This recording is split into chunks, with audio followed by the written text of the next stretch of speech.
Welcome to the Fantasy Fangirls podcast, where two sisters dive deep into beloved fantasy lore, characters, themes, series, and more. I'm Lexi, older sister and fantasy lore nerd. And I'm Nicole, younger sister and romantic at heart. And today is our final episode of Deep Diving Quicksilver by Callie Hart. This episode 6 covers chapters 44 and 45 because, yes, we need a whole episode for these last two chapters. Our spoiler warning feels a little silly today, but you know we always have to do our due diligence. Spoilers for all of Quicksilver and any of the bonus chapters.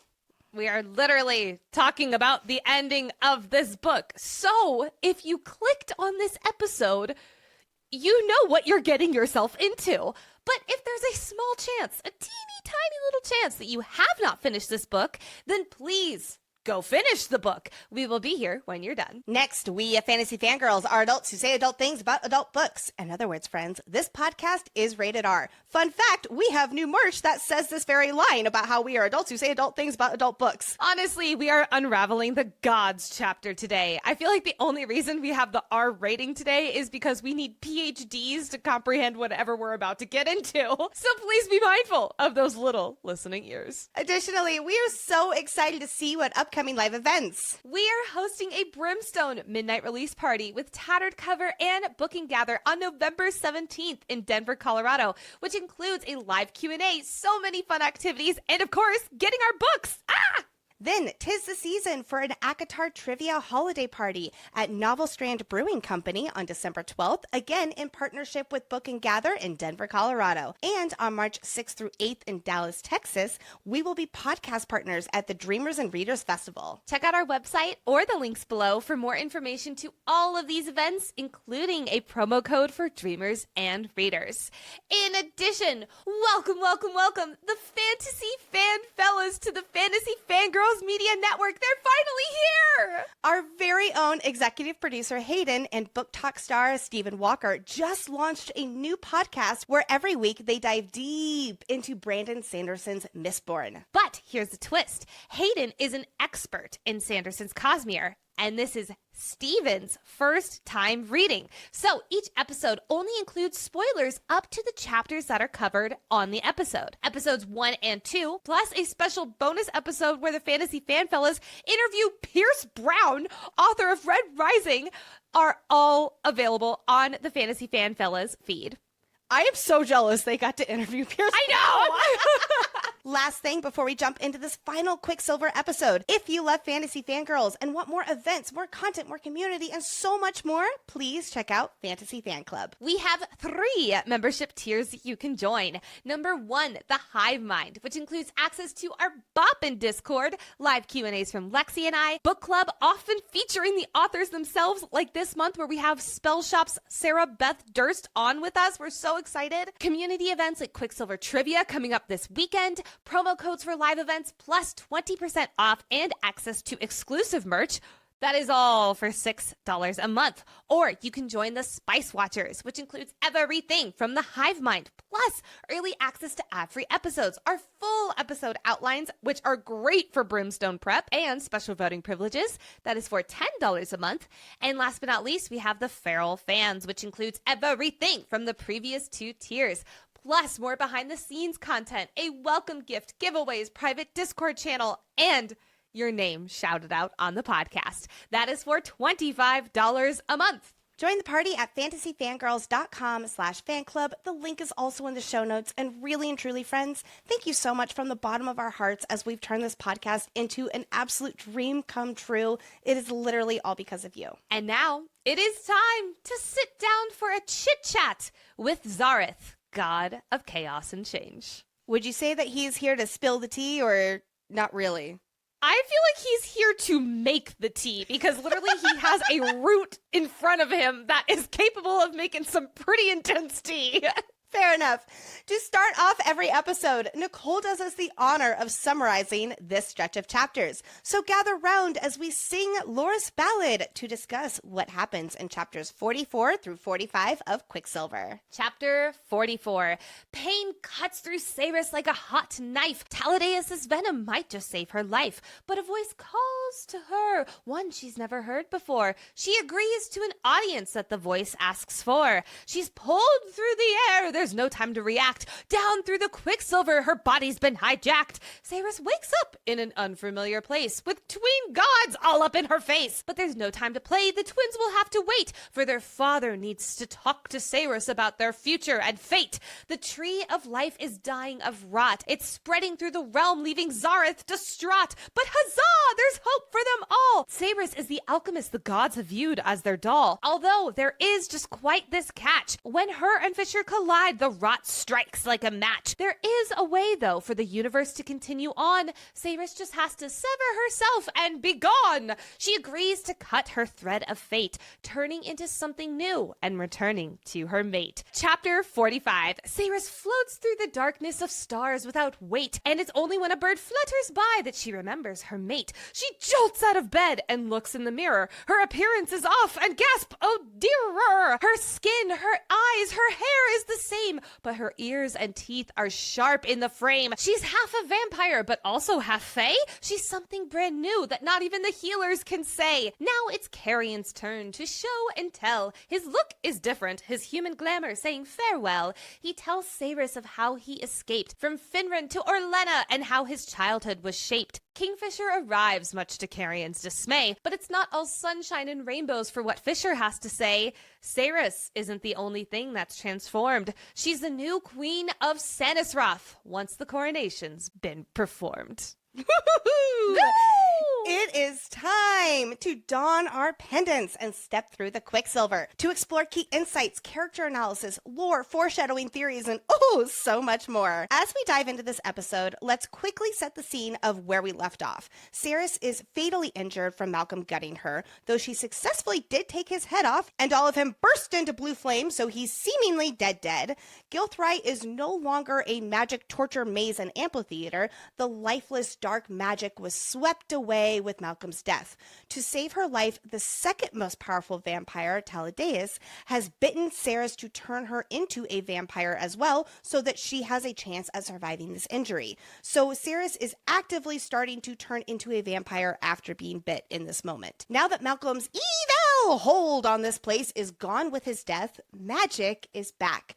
That is why Kingfisher is now able to make a shadow gate to get them out of here, whereas he couldn't while Malcolm was alive. As the crew is running towards the conjured shadow gate, Cyrus starts to hear this little voice in her head. Note, not voices like she normally is heard with the Quicksilver. No, this is just a singular voice of someone calm, focused, and direct. We will soon know that this is the voice of Zareth, god of chaos and change. My boy! He starts off by saying, quote, "The mountain that weathers all storms. He is the storm. You are the peace that must come after it." Okay, so I imagine the he is Kingfisher, right? Or is the he Malcolm? Or is the he Carrion? Or is the he someone else? That is a rhetorical question for this moment. Okay. But if the storm / the he, I'm gonna call it Fisher just because that's what my gut is telling me to say it is, then what is the mountain that weathers all storms or weathers all fishers? Is the mountain love? Is the mountain the universe? Is the mountain gods? What is something that would outlast any storm that Fisher would bring? Or what if Fisher is the mountain that weathers all storms? Although I do agree with you that Fisher, it makes more sense that he is the storm in this, but I'm still not entirely convinced. Okay, what if the universe is the mountain and the storm is actually Malcolm or the triumvirate? And that way, whenever the triumvirate is the storm, the universe mountain still withstands. I am going to go with something different then, because I'm just going to say that Fisher is the mountain. Then there is a he who is the unknown big bad villain, because I don't think that it's Malcolm, because this is a present tense of he is the storm versus he was, and Malcolm is already dead by now. Well, okay, so then there's another line, because there's a reason that you and I are not thinking that Cyrus is either of these things, because then Zareth says, quote, "You are the peace that must come after it." So, meaning she is what comes after the storm. Okay, so now I really am back to thinking Fisher is the mountain. There is a he who is the unknown big bad villain, and then Cyrus is the peace that the mountain gets after the storm. Yeah, this is all way too abstract. Why can't Zareth be a little more straightforward? To To be fair, it's the ending of book 1, and I feel like this is going to be hopefully making a lot more sense after Brimstone. After Saris says that she does not want to go through this metaphorical door to see what lies beyond, this is the door that is literally death, the voice says, quote, "A shadow falls across Evalia. It will alter all it touches. You would rather remain here knowing that suffering and hardship loom on the horizon, that sacrifice will need to be made?" To which Saris is like, yeah, looking at her mate, I think I would like to stay here. That sounds great. Also, I love that she looks at Fisher, whose largest tattoo is sacrifice. And as Zareth is asking, you'd rather stay here knowing that sacrifices have to be made. Oh, that's so good. So I am assuming that this shadow falling across Evalia that this Zareth voice is talking about is the rot that we're going to see in the tree in just a few minutes. But if that's the case, he's saying the shadow falls across Evalia, meaning it hasn't touched Evalia yet, but it is getting close. I'm concerned because I'm assuming this rot, whatever it is going to be much, much worse than the demons and the feeders we've already seen if it hasn't touched Evalia, which is deeply concerning because those are already very scary. So what if the shadow is the vampire empire, and even though Malcolm is gone, they are still a threat and suck the life from the land where Fey magic does not exist?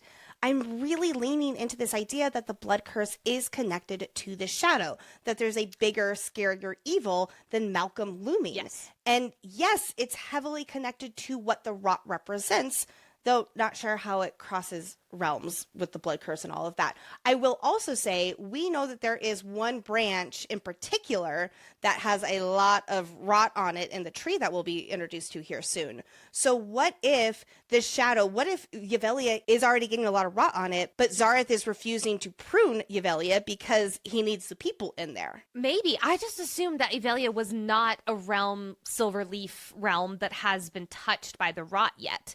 I assumed that the rot has been touching the other realms, and he's like, protect Evalia! Remember last episode when Saris struck a bargain with the Quicksilver? She agreed to a small favor in exchange for the Quicksilver to guide her in the right direction toward the correct coin that Fisher has been looking for 110 years. Yes, in the moment, Saris knew it was a foolish decision. She's finally learned her lesson about making vague bargains, but there was too much on the line to not agree to this fake deal. Well, now the Quicksilver, or supposedly it's that, but really it's Zareth communicating through the Quicksilver, it is ready to call in its favor. Sure, it would seem like bad timing with Saris on the brink of death and, just bit by a vampire, but with Sarah's preposition he'll have for her, that's kind of the point. It has to be now or never if she wants to survive and stay with her mate. And in order to do that, she needs to go zoom, zoom, zoom elsewhere. Zoom, zoom, zoom. Make my heart go boom, boom. Suddenly, Saris is ripped from Kingfisher's arms, a magical force pulling her through the maze. In a split second, everyone is gone. She's zipping through the labyrinth straight through the Quicksilver pool. I see this so vividly, and I am not ashamed with how much I have giggled at this little mental image I see. Saris barely has time to acknowledge what is going on before she's pulled into the Quicksilver pool. Which, pause, because she does not have a relic on her, meaning she should not be able to survive going through the Quicksilver. But I am convinced that because she's an alchemist, she can go through the Quicksilver. And I love this little note from our content researcher, Brooke, as well. She wonders if going through the Quicksilver is what caused other alchemists to actually go mad. So it's not just an alchemist thing. Instead, it's a Zareth thing. And because Saris was blessed and protected by Zareth, she is okay to pass through the Quicksilver, which we'll talk about more, the Quicksilver and the connection with the gods in just a second.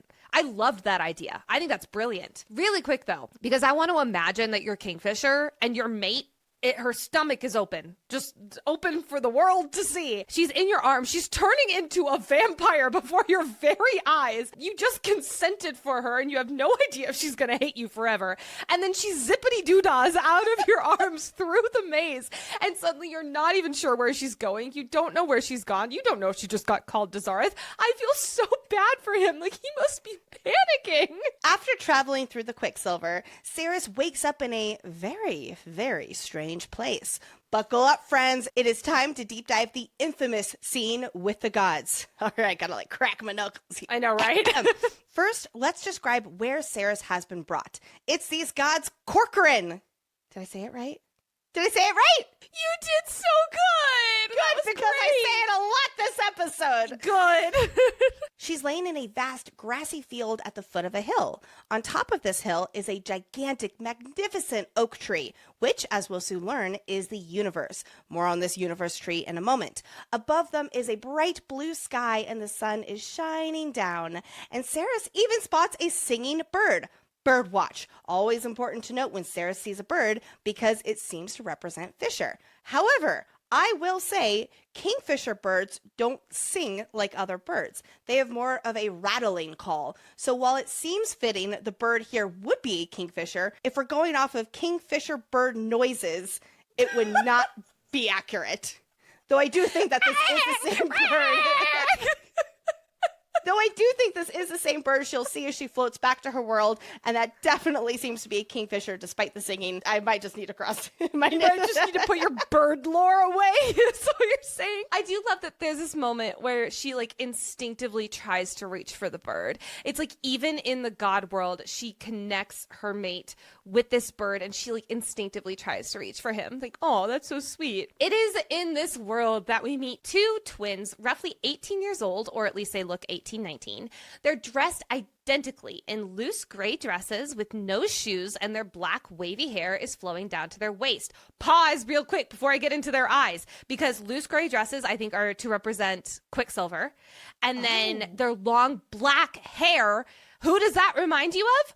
Oh, probably fucking Ceres Fane, which brings me to their royal blue eyes with silver threads. Here's that blue again. I really think you are onto something, Lexi, with the Zelvarin twin suns being ringed in blue, having something to do with these twin goddesses. But then there's also this silver thread in their eyes, and I think it's Quicksilver. Yes, and that would actually make a lot of sense with how the gods are connected to the Quicksilver. And I'll say, too, with Kingfisher being a champion with Quicksilver in his eyes, it is a way that he is also connected to the gods here, too. Yes. Anyway, these two youths are not really what you'd think of when you think of goddesses. They're playful, they're young, they're very horny. While our scene here with the two twins and Ceres is rather short, don't worry, they've still got time to ask what sex is like with Kingfisher. What a first impression. Ceres was literally just dying, and then she was zippity-doo-dah'd into the god world, and all of a sudden she's being asked what sex is like with her mate. Talk about whiplash. I know. I'd be like, I think there's a few things a little more important right now than a good orgasm. Just a little. It's like, back off, bitch, he's mine. Down, youths, down. But let's jump to a bonus chapter where we get a lot more of Baal and Mithrin. In the Gate Part 1, Kingfisher is brought to this god world to chat with these two young horny twins. First, I want to highlight how it is that Kingfisher got to the god world in this bonus chapter. On the battlefield, fighting Shakrai, Fisher is bleeding and starts to get to the point of tasting blood. It's then that he realizes, he touches his lips, and it's not blood, it is Quicksilver, and then the sky explodes with light. I think this is so cool.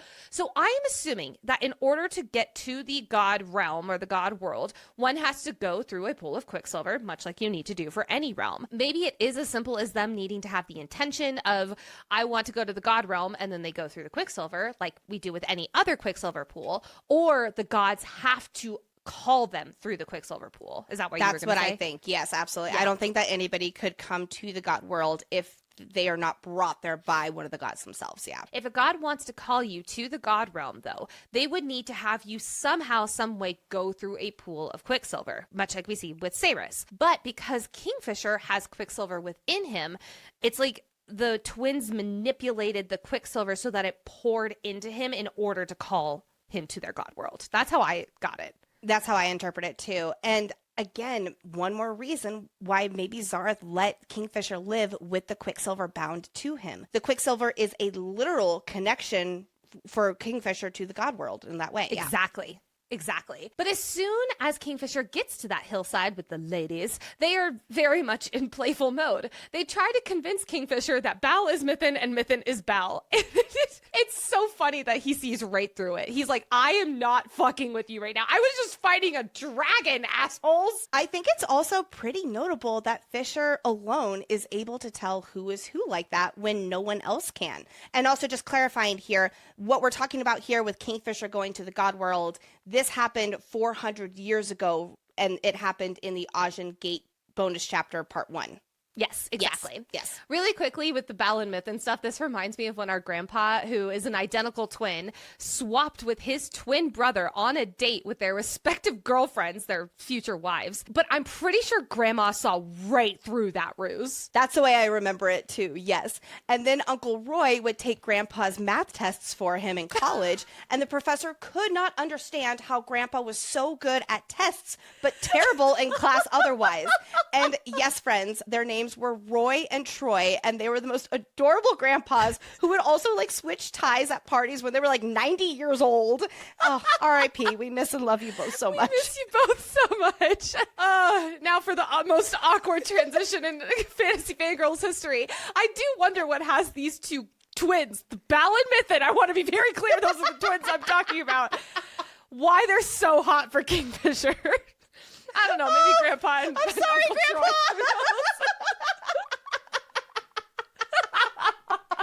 Oh, God. If I get struck by lightning, you know why.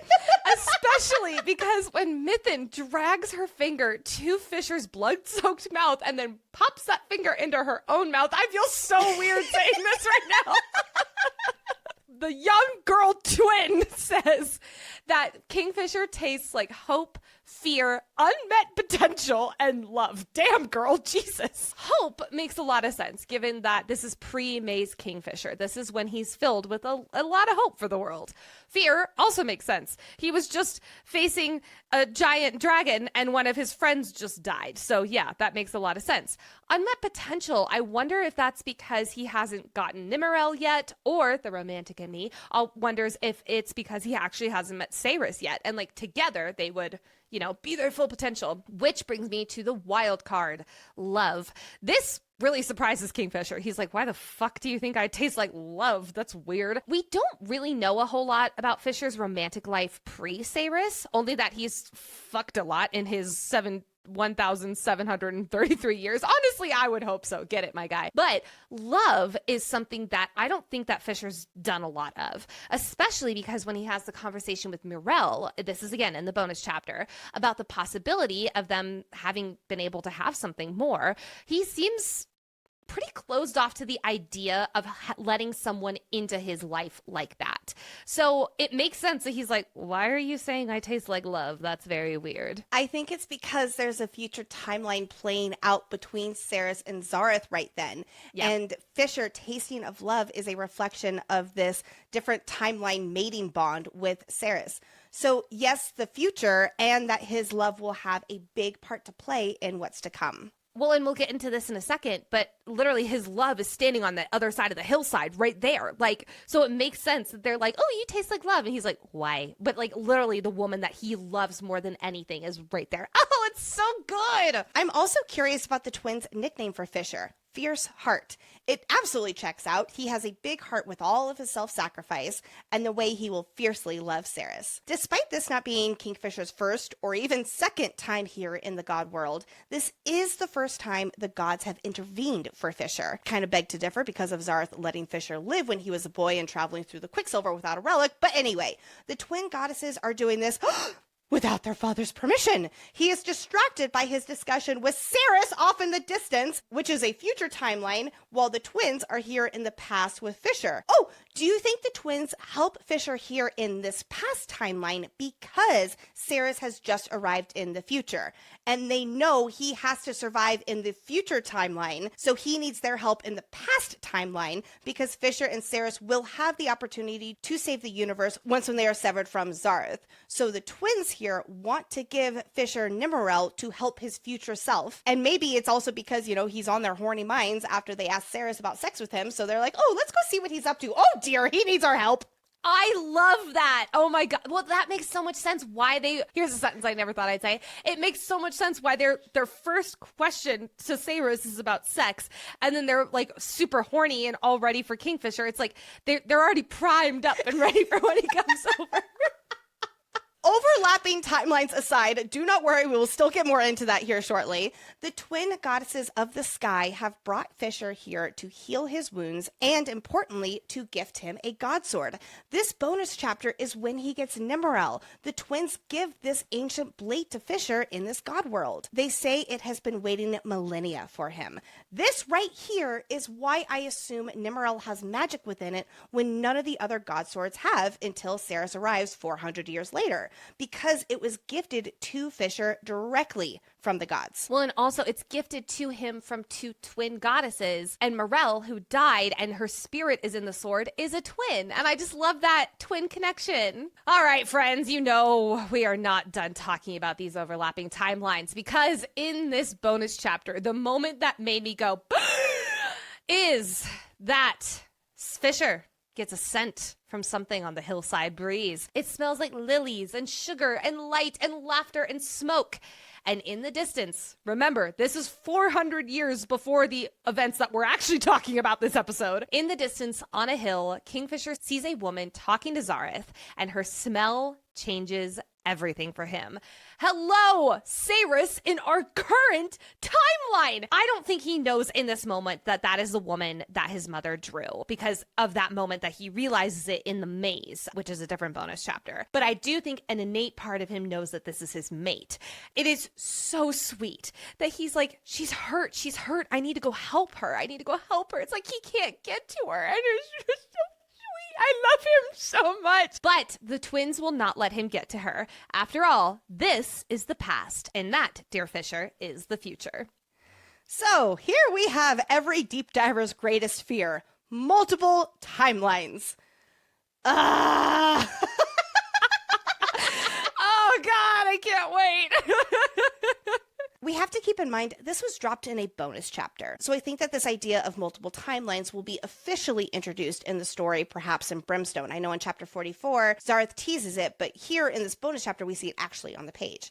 I wonder if this timeline concept applies to Finryn and why some of those timelines don't add up. Like, was Finryn here in the God world for an unknown amount of time, which changed how he was part of time in his world? Or when Fisher came here to the God world as a boy for the first time, that did something. Zareth does say that he orchestrated events and maybe he orchestrated a little too hard. We have more than a 600-year gap of time inconsistency with when Fisher was young and his father disappeared through the Quicksilver. And Callie confirmed there is a reason for that, which we may find out in Brimstone. I bet you we will. Pulling back a little bit though, I do think that ultimately these past and future timelines represented here in this bonus chapter symbolize more so how time exists differently here in the God world. Where we are right now is separate from the universe our main characters live in, and therefore there are different rules to time and space, and the consequences of this will play a part in our bigger story. You know what I just realized? There's that moment where Everlane gets Kingfisher's age wrong at the very beginning of the book, and he's like, it's 1733. I feel like there's this little wink, wink, nudge, nudge to there's something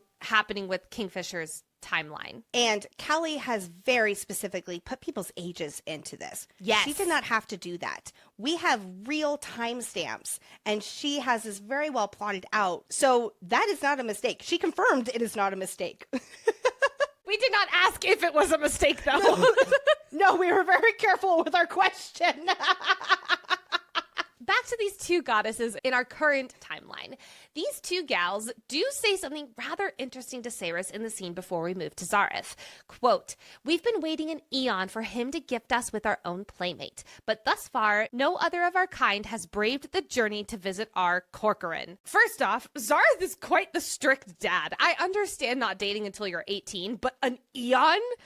That actually would be our dad. If our dad had that option, he would have probably made that rule for us. Well, it's like, oh, I don't want you to be with these mortals. I know, the mortal men. Oh, dear. But this quote, no other of our kind has braved the journey, that really stood out to me. So I'm assuming when they say kind, like they're kind, meaning a god or a godlike being. So are there other gods that we don't know about in other realms and no one else has braved the journey through the Quicksilver to find them? Or are they referencing that no other fae/human has come to their god realm in order for them to like have their playmate? I think that of our kind insinuates that an ideal playmate would be another god. And we know that the gods do live in different Corcorans, and we can presume other gods have their own domains of the universe. So yes, good catch. I absolutely think that it is gods who are responsible for other domains. There is a lot more to the god society, I'll call it. Yeah, I think that's a good word we for know, it. yes. Okay, I do have an official crack theory. Last thing before we get into Zareth.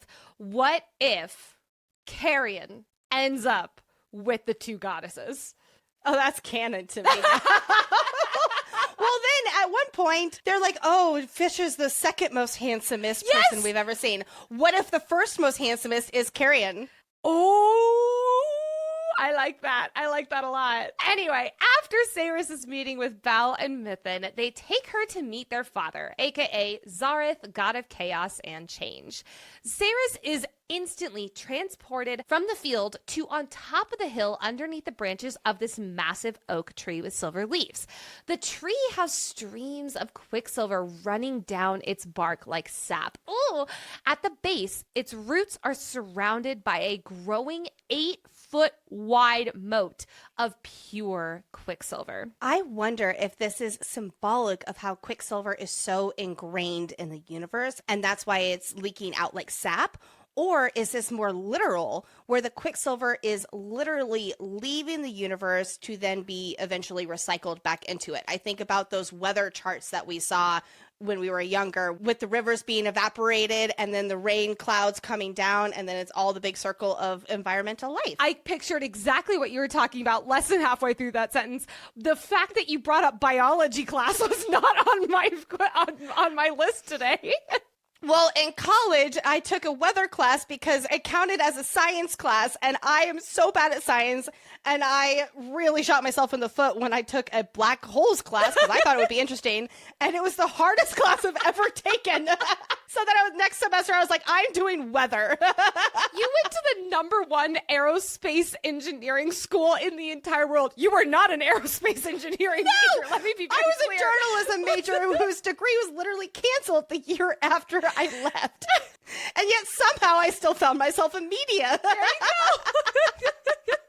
A few of these branches are twisted into bare, blackened knots, along with a large part of the back of the tree and roots being covered in this black rot that we'll get into in a moment, leading the leaves to have to be pruned in order to prevent the rot from spreading. Note for people who are not gardeners like me and who can barely keep a plant alive, if you prune a plant, it literally means like taking off leaves that are killing the rest of the plant in order to ensure the rest of the plant grows healthier. On a nearby rock sits Zareth, the god of chaos, and as we'll soon learn, change as well. This is the god whose statue is turned away in the Fae world because people do not want his attention on them. It's fitting that our first introduction to him here in his Corcoran, you all, I am so proud that I can say this word. His back is also facing us. He is Bal and Mithrin's father, and he wears the same dark gray robes as his daughters. Appearing in his mid-years, Zareth has a kind and wise face, and is as tall as Fisher. He has long brown hair that is tied back into war braids, and he radiates power. And it's here that we get confirmation that it has been his voice speaking to Saris about going through the door or staying in Yuvelia with Fisher.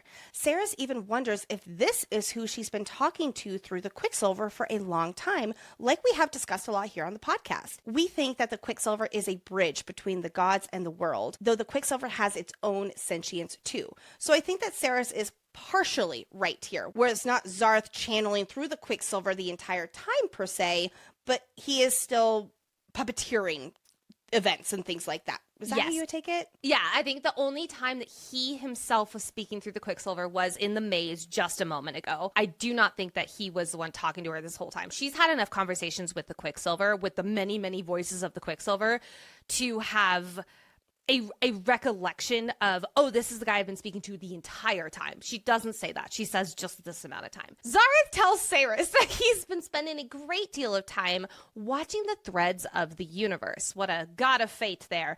And he's been waiting for an alchemist who is strong enough to, quote, reset the balance and clear the way for what's to come. Oh, clear. That's very clear, Zareth. So no pressure or anything, but he was very intrigued when he saw Cyrus, an extremely powerful alchemist, enter the fate of the universe.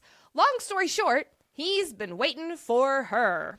And we officially have the chosen one trope. Yes! There's a lot to unpack in that statement of his, but that is what this whole episode is for. Zara says something else interesting when greeting Cyrus. Quote, and you are Cyrus, sister to Hayden, daughter to no one. Now, this could be a simple, straightforward statement. She is indeed sister to Hayden, and her parents are dead, so technically she is daughter to no one. But knowing that lineage has to play a role for Cyrus, considering how powerful of an alchemist she is, that whole daughter to no one feels a little more mysterious and pointed. I will be honest, though. I think he is just making a statement to show he knows a little about her, or maybe it even means the opposite, that her lineage is not important. Are you serious? What? No, oh God, oh Lexi, oh God, you sweet summer child. There is no way him saying daughter to no one is just in reference to your parents are dead, remember? No, I think, okay, I've been cooking up this little theory in my back pocket. You all, can I just say real quickly, Nicole assigned this part to me to the outline. Because I thought you'd be different, Lexi. I thought you were different. I think that this is actually a reference to how he changed the fates to make sure that she was born somewhere else. What if she actually is daughter to no one? She does not really look a whole lot like her family, or like she didn't look like her family. So what if, I'm not going to call this a full Virgin Mary situation, but what if somehow, some way, she is actually a daughter to no one? Zareth plopped her in the middle of Zolvarin because he needed to get her away from Kingfisher, which again, we'll talk about more in a second. So in order to do that, he literally made her daughter to no one, but he just assigned her to Iris when Cyrus was born out of nothing. How was she born then? She appeared. Oh my God. When a man loves a woman, a stork flies down from the sky. There's that bird watch again. Now, crack theory or no crack theory, don't go thinking you're too special there, Cyrus. There are millions of other alchemists out there in other realms, and even hundreds in, quote, the city you once called home. So, Madra's attempt to kill off all the alchemists is clearly not working. I guarantee you that there are at least several alchemists in the Rebels, in Zolvarin, in the Third. Absolutely. I am convinced. What if it's Elroy? I have no idea. This is what I've been saying. I am dying on the hill. Actually, that Madra herself is one of those hundreds of alchemists, but there's a whole slew of other ones. There, is that a theory you can get behind, Lexi? Okay, yes, I do think that we will be introduced to at least one alchemist when we go back to Zolvarin. I agree that there are some alchemists among the rebels, but maybe they aren't powerful enough or have enough resources to properly be a threat. And I also believe Carrion can point our characters in the right direction to these other alchemists. He's got to have more connections to the rebels, and again, maybe even alchemists in Zolvarin. Whoa, He's been around. You think that he knows alchemists in Zolvarin? I think that he knows a lot more than we currently know, and he's a lot more connected to the rebels and knows more about alchemists, yes, in their... That was a very safe answer. That was not direct. I don't think that he's like, oh, let me go help you find an alchemist. But instead, it is very much like, ooh, like I know of a few people who can do this with the metal as well, and things like that. I don't think he knows any alchemists in Zolvarin. Interesting. I definitely think he's connected to the rebels, but I don't think he knows about any alchemist activity. Okay, then. I think he's been working a little bit harder than some people might give him credit for. Oh, wow! Over these last 1,000 years. Yay!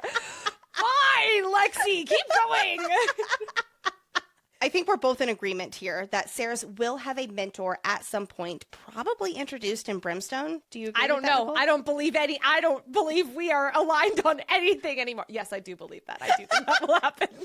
Whether this mentor is from Zelvarin, Yvelia, or another realm entirely, here's also what I think. I'm going a little crack theory here. There is something like an alchemist society among the realms, and now that the Quicksilver is open again, they are reconnecting across realms, and with Ceres being the most powerful, this alchemist society will find her. Yes. Sure. I don't know if I'd go as organized as that. Yeah. Sure. Back to this all-important tree. The tree and the surrounding Quicksilver moat are a physical representation of the universe, like we've been saying. The roots of the tree are the anchors of fate. The best way I can describe this is as the tree grows and life goes on, the roots deepen and spread because there are new fates being created with time. Each silver leaf on the tree marks a realm with billions of people in it, and the silver leaves are all realms of Zareth's and his brothers and sisters' domain. So they are in charge of watering the roots of fate, directing the growth of the branches, both old and new, pruning the leaves, and therefore taking care of the overall health of the tree. So I admit that I'm a little bit confused about what Zareth means by our domain. Same. It sounds like he is saying his family, including his brother's sister and twin daughters, so all of the gods of this domain, are responsible only for part of the universe. And this part of the universe that they're responsible for is their domain, a section of the greater tree. And like Zara says, everything you see here is our domain. And so what Ceres is seeing is their, I'll call it, section of the overall tree, even though it appears as a whole tree here, and it is representative of their domain. It immediately begs the question, who is assigned to the other domains, other gods that other realms worship, like we were saying earlier about other gods coming into this Corcoran. So can one travel through different domains via the Quicksilver? So you can enter a world where they have completely different gods, and it's not a realm in these gods' domain, because I think that if you go between realms in this domain, they will all have the same gods, very much like Zelvarin used to have these same gods until Madra made sure that they were forgotten. But if they're somehow able to go into another domain's realms, then there would be completely different gods, because those are the gods that are in charge of those domains. That's exactly how I took it. It does beg the question, how the fuck is this only 3 books? Like, that opens up so much. Because the Quicksilver is so closely tied to the gods, I am going to say I think it's going to stay strictly within each of these god families' domains. Though what if the rot is coming from another domain and the big bad is associated with another domain's god?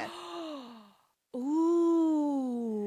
Nicole, I'm never going to survive the rest of this deep dive of the really series not. if any of this pans out.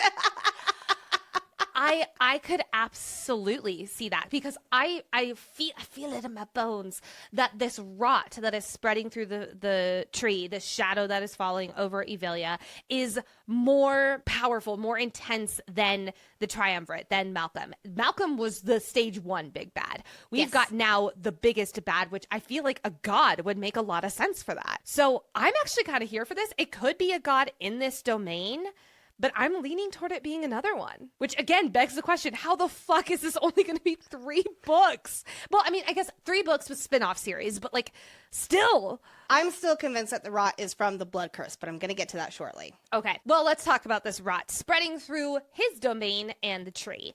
Realms that are infected with this rot have to be destroyed in order to protect the rest of the tree. Remember the pruning, friends, and thus prevent the rot from spreading to other leaves/realms. These pruned realms will fall into the moat of Quicksilver, but that also means that the realms themselves are destroyed just like that at the drop of a hat.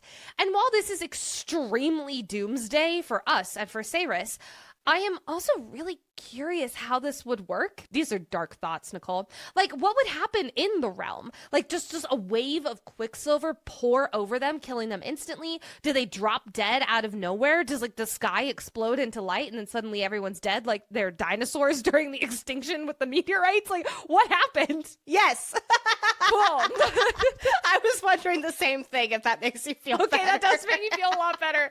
Like, maybe my mind does is feel not very as dark. ominous that they all just disappear into the Quicksilver. Yeah. I also find it interesting that Zareth does not seem so concerned with what is causing the rot. He's a lot more all about how to prevent it from spreading. Perhaps he already knows how it originated, or it honestly doesn't even matter at this point, only for us to figure out how to stop it from spreading. That's a question we can ask Callie. Does Zareth know how the rot started? It's not asking how the rot started, but does Zareth know? I really do think that I am convinced that the rot has to do with something with the blood curse or the triumvirate's single source of power. And until our crew finds a way to eliminate it altogether, there is no hope for the future. There just feels like there are too many Easter eggs with the blood curse for it to be an entirely separate plot. And what if the timeline math adds up with the start of the rot and the blood curse? Could the blood curse be powerful enough to cause a whole universe to start rotting? Potentially. And that's the reason Fenrir was researching it all those years after there was a cure. I've learned to trust you when it comes to Papa and research. So you know what? I say fly free, little Kingfisher. It's okay. dove. I'm not even halfway done with all this timeline stuff. Of course you're not.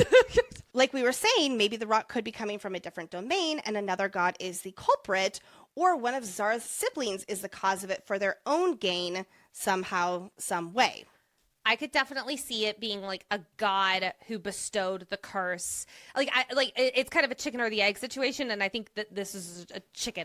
So I think it would be the god who started it.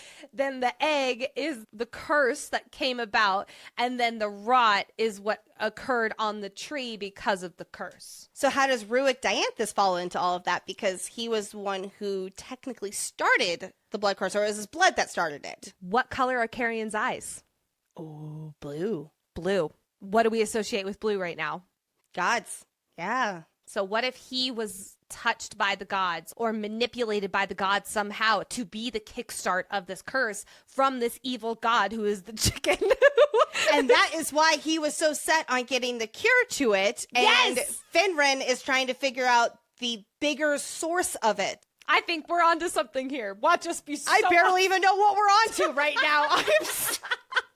Let's talk about Zareth putting some leaves in the Quicksilver, because despite literally just committing genocide, Zareth doesn't feel a damn thing. He is completely without emotion, despite having killed billions of people. Zareth, I know you're good. You saved both Kingfisher and Ceres, but no, bad. So bad. I don't even have words enough to say how bad this is. But this is of no consequence to him. He is moving pieces on a chessboard, sacrificing some for the betterment of others. Like, this is the psychological train problem, but on a very scary large scale. But because, as a god, this is just what it is. Like, like I'm saying, it's no consequence to him, especially because he's talking to the one and only thing he believes who can save the entire tree universe from turning to rot, and him having to be like, and down in the Quicksilver you go. Zareth does make one thing clear, and it is that he is extra interested in Ceres. She is, after all, the alchemist who can reset the balance, and he has been waiting for someone like her to come along. What's more, he was very intrigued when he saw Ceres while consulting the fates, because along with her was Kingfisher. Although their bond was not something that Zareth was doing cartwheels over. Together, with the two of them bound as mates, it created a burning knot in the tapestry of fate. When the two of them met and became mates, that burning knot grew, and then it ended with the entire tree dying. Zareth tried to rearrange the fates to make it near impossible that Ceres and Fisher would ever meet. But the fates themselves have proved they cannot be guided down that path. Ceres and Fisher are like magnets to each other. They would meet no matter what. But their union, not them personally, but the spark that occurs when they meet, that is what leads to the end of the entire universe. Why? I'm so glad you asked. Because in nature, everything has a balance. Light has dark. Life has death. Good has evil. And with Ceres and Fisher crossing on this axis of fate, this is like that burning knot in the tapestry of fate. When they cross on that axis as God-bound mates, it creates a vast well of power, which has to have a counterweight. and the counterweight is the rot destroying the world. I want to just pause for a second. Can you imagine having so much power with your boyfriend that the only opposition that can match that power is the destruction of the entire fucking world? No wonder the sex is so good. That's amazing. Zarth attempted to sway the fates to prevent this spark from occurring. Ceres was supposed to be born Fae and in Yuvelia. Oh my gosh, that would piss me off so much. To find out that I, first of all, should have been born Fae in this beautiful snowy land, but then instead I was born a human in the third in Selvarin. Oh, what if she was supposed to be born in Ballard and Wendy somehow had an inkling, and that is the connection Wendy has with her that we've been wondering about? Okay, wait. But okay, I'm going to layer another theory on top of this because I can't remember who it was, but someone in our DM said, what if Wendy is the alchemist that Malcolm used to work with? That's one of the reasons, like she escaped into Ballard. She's living her little cozy fantasy life now, and that's why she's so old. With the biscuits. So what if she not only had an inkling because she's a fellow alchemist, but what if she was supposed to have been Ceres' ancestor? I still think Ceres should have been a Dianthus. I'm sticking to that. I'm still thinking Ceres is a Dianthus, even though that is definitely not what I believe anymore, but I've made a bet on it and I have to stick to it. However, to push Ceres and Fisher apart so they wouldn't meet and cause the end of the universe, hundreds of years before Ceres was born, Zarth shifted the events around her birth. He separated her and Fisher, ensuring that Ceres would be born in a realm that, quote, should have never come into contact with his. Yes? What if in the Gate chapter, everything was exactly as it should have been? They never were supposed to have met, but because they were in the God realm at the exact same time, that caused the axis of the universe to shift again in order to make it so that she and him met. Yes. Yes. Okay, so going back to how she was born in Selvarin, a realm that never should have come into contact with Kingfishers, that's very interesting because the two realms have been in quite a bit of contact with each other before the Quicksilver stilled 1,000 years ago. So this absolutely sounds like Zarth orchestrated events so the Quicksilver pool would still, physically making it impossible for Ceres and Fisher to meet. And Zarth interfered, and that is why our timeline is so messed up about when Fenrir went through the Quicksilver and stilled it, and when Fisher was brought here to the gods traveling through Quicksilver after his mother died. I'm still going to get more into this soon here. Wait, but that's what I think. hold on. I think that Zarth ensured Yes. events happened so that the Quicksilver would still, so that Ceres and Fisher would never meet each other. So then would that mean that Zarth was moving the timeline pieces in order to make sure that Bellicon killed the Dianthus family line? Except for Carrion? I think that it also had something more specifically to do with Fenrir. For now, the important takeaway is that Zarth tried to separate these two people across realms, across species, and across hundreds of years. But Ceres and Fisher found their way to one another anyway. And I love that idea that when they were both in the God world in different timelines, that almost like ignited this pull toward one another. I do wonder what Zareth's reaction was when he finally saw them meeting, or like the right before he saw them meeting on the Tapestry of Fate. I wonder if he was just like calm and like, okay, like I tried my best, but here we go. Or if he was like, fuck! I really wonder what his reaction, but he doesn't seem like a super emotional guy. I'm going to guess the first one.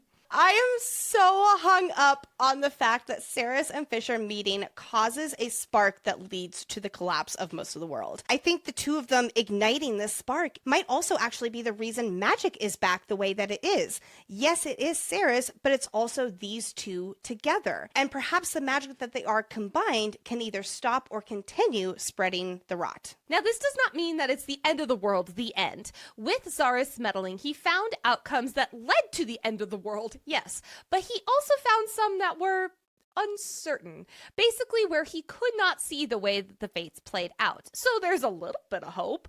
However, he never saw an outcome that resulted in good prevailing over evil, which is not the greatest of odds, but not completely abysmal, because there's a small chance, just a tiny small chance, that these uncertain paths where it's blocked from his sight, in those futures, there is a chance that life will continue on in this tree. So as I understand it, there are futures that are uncertain that Zareth cannot see, because those futures only happen if Ceres and Fisher are severed from his protection and the threads of life. That's another reason why Zareth proposes this to Ceres. He's orchestrating the fact for him to be unable to see the outcome to give it any chance of even happening in the first place. That's exactly how I took it, yes. The first time Kingfisher traveled to this god world, in his words, he was barely more than a boy, and Bellicon forced him to go through the Quicksilver without a relic. According to Fisher, he learned that the gods were full of misdirects and mischief when he came here the first time. He made an enemy of Zareth's family, his 3 god brothers and goddess sister, and Fisher only lived because Zareth demanded it. Because the Quicksilver hinted to Ceres, back when Ceres was talking to Kingfisher's silver some chapters ago, the Quicksilver hinted to Ceres that Fisher accepted his fate when being bound to it. So we are guessing that he made an agreement with Zareth. However, you see, young Kingfisher in the god world was rather rude. His mother had recently died after all. Aha! Timestamp. I'm calling this timeline math, Nicole, because yes, we are not done with this shit yet. Kingfisher's mother was killed right after giving birth to Everlane, who is 1,486 years old. If Fisher is 1,733 years old, that means when he first visited these godlands, he was 247 years old. I also bet that Bellicon sent him through the Quicksilver as a way to try to kill Fisher. This evil stepfather did not want Fisher around. His mother was no longer in the picture. So he tried to get rid of Fisher by making it look like it was Fisher's fault he didn't go through the Quicksilver without a relic. That's my headcanon here with how things went down. Yet remember how Zareth said he orchestrated events to get Fisher in this godland in the first place? Because here we have another bit of confusion with the timeline.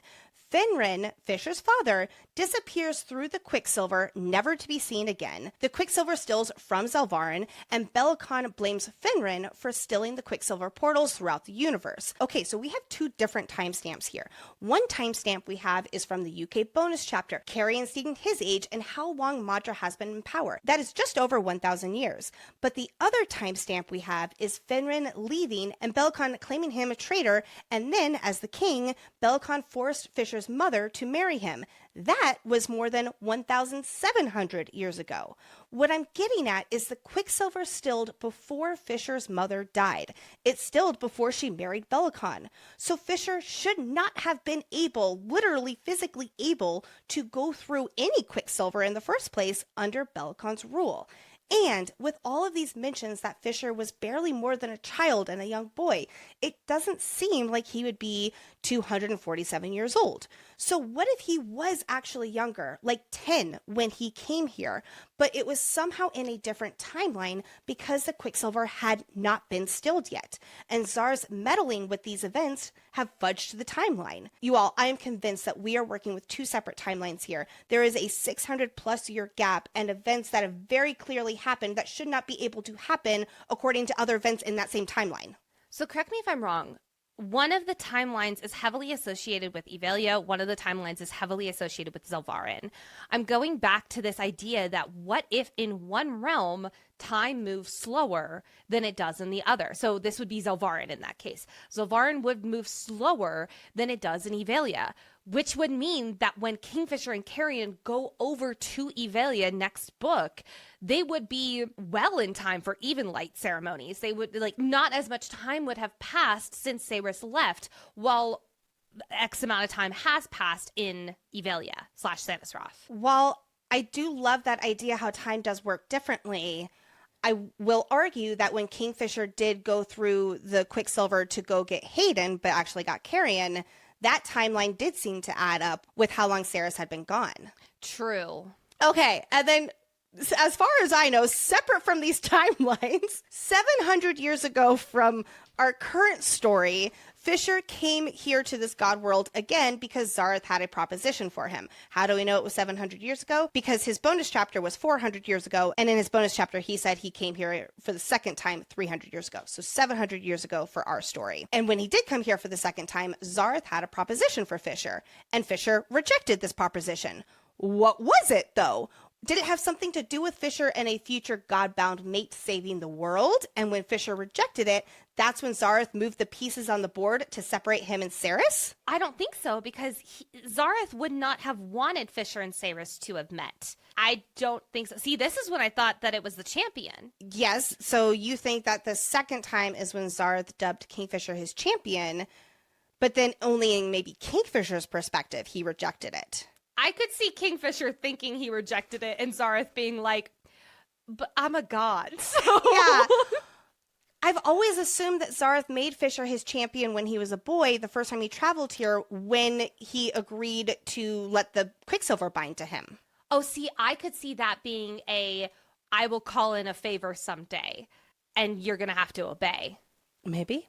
So we don't really know the details as to why Zareth made Kingfisher his official champion, but for whatever reason, he did save Kingfisher from death. I am assuming that it is Zareth who bound the Quicksilver to Kingfisher inside of his mind.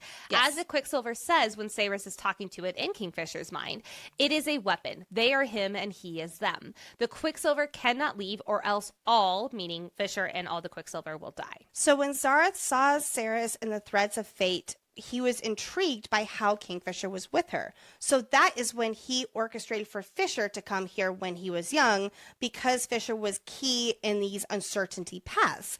And I think that is when Zareth dubbed him his champion. So I have a crazy half-baked theory. Are you This ready? whole episode is crazy half-baked theories. Okay, then this is an ooey gooey theory. Ooey gooey. Kingfisher at the end of this book will have way less Quicksilver in his eyes. So what if Zareth saw something with how Quicksilver could aid Kingfisher, keep him alive, or so on and so forth, should Kingfisher be able to get a hold of the Quicksilver in his mind? Almost like Zareth knew that eventually it would make him an even greater champion should Kingfisher not fall prey to the Quicksilver's madness. Zareth very much seems like a what doesn't kill you makes you stronger kind of a person. So I could see him binding the Quicksilver to Kingfisher in order to, down the line, make Kingfisher a very strong champion. I see what you're saying there. I like that. And I'm going to piggyback on that here, because by the end of this book, after Kingfisher and Saris are severed from the gods and the Threads of Fate and all of that, that is when the Quicksilver starts leaving him. Now, we do know that it is because Tylena and Ishabal are partnering together in order to be able to heal him, and it'll take a long, long time, but he is getting that Quicksilver out. That seemed like it was impossible for. What if it's only possible now because he is severed from the gods? And so now it's like his agreement that he had way earlier with Zareth is void now after Zareth's conversation with Saris, and that is why the Quicksilver is now able to leave him. Yes. Oh, I'm so hop on board. Choo-choo. All aboard the choo. Yep, absolutely. Yes. Oh, I love that. Mm-hmm. Awesome. Mm-hmm. Okay. Back to the god, because we're still Where are we? I don't even know. Shifting topics to the God-bound oaths marked on Saris and Fisher. They are God-bound mains, as we know, a phenomenon that hasn't been seen in so long it is now considered myth. Not even Malcolm had seen it, and think of how many thousands of years old he was. The God-bound oaths mark Saris and Fisher as Zareth's ward. These markings protect our two main characters from the unwanted attention of the other gods in Zareth's family. I wonder if this right here is why God-bound mates always have such tragic endings where one of them dies. Being God-bound mated is connected to this well of power that their access together creates, and the gods want to put a stop to it every time it happens because there is a negative counter. Oh my god, that's so good. Yeah, I could tell. That makes sense. That right? Just makes sense. Okay. I'm glad something does here. I'm glad something finally does.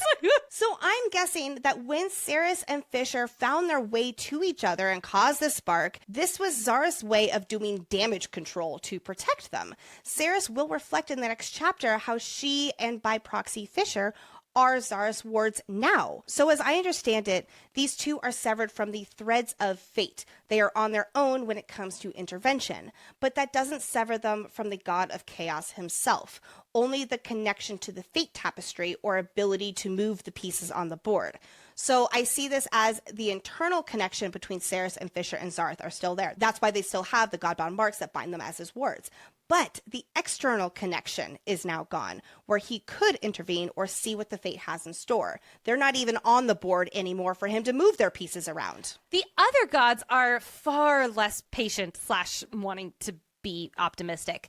They would rather kill Kingfisher so him and Ceres never fight side by side and thus snuff out, the entire universe. And because of that, with Kingfisher gone, Ceres is the one who can save the world, so to speak. The other gods are willing to roll the dice on the unknown of what's next by removing Kingfisher entirely from the picture. This is where I think that your theory about the god-bound mates being so tragic only because God intervention, this would be a God intervention, god-bound tragedy right here. Oh my God, that's so good. So the gods will either allow Ceres alone to, kickstart the beginning of the world, or should she fail, they'll weather the storm of the rot, they'll tear out the tree, they'll replant a new one with no rot or decay. It's a clean slate to start over without them having to worry about anything, especially a pesky god-bound mating pair. However, Zareth is not ready to call it quits on this tree, this universe, yet. First and foremost, it would break his daughter's hearts. They're attached to Kingfisher, this tree, to this universe, and they don't want to completely start fresh. They like Kingfisher and don't want him to be killed either. He's a girl dad and wants to make his daughters happy by making this big attempt with Ceres to save the tree from the rot. That's the only reason Zareth gives Ceres for why he's willing to take a chance on her and Kingfisher.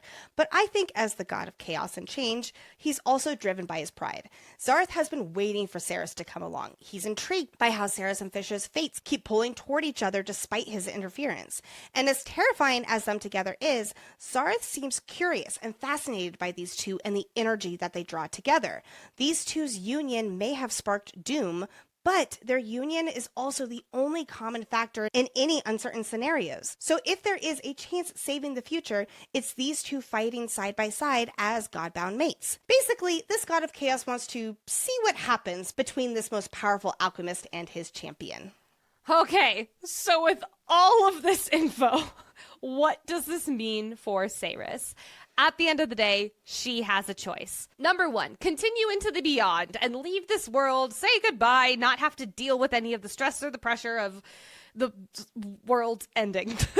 Or number two, go back and live your life with a big old asterisk next to that. She would no longer have the protection from Zareth, so the other gods would not be able to see her or interfere as well, which is great. Basically, she's cutting herself away from the threads of the universe, like we were just saying. She will officially be on her own. So while this seems like a big deal, especially to Zareth, having the protection of a god sounds kind of nice, especially when you're on your way to, a war. But for Ceres, it really wouldn't look anything different. She would just continue living her life as is, making her own decisions now that the gods can't interfere in it. And I mean, for Ceres, who is extremely independent and extremely strong-willed, this sounds like exactly what she's been fucking wanting this entire book.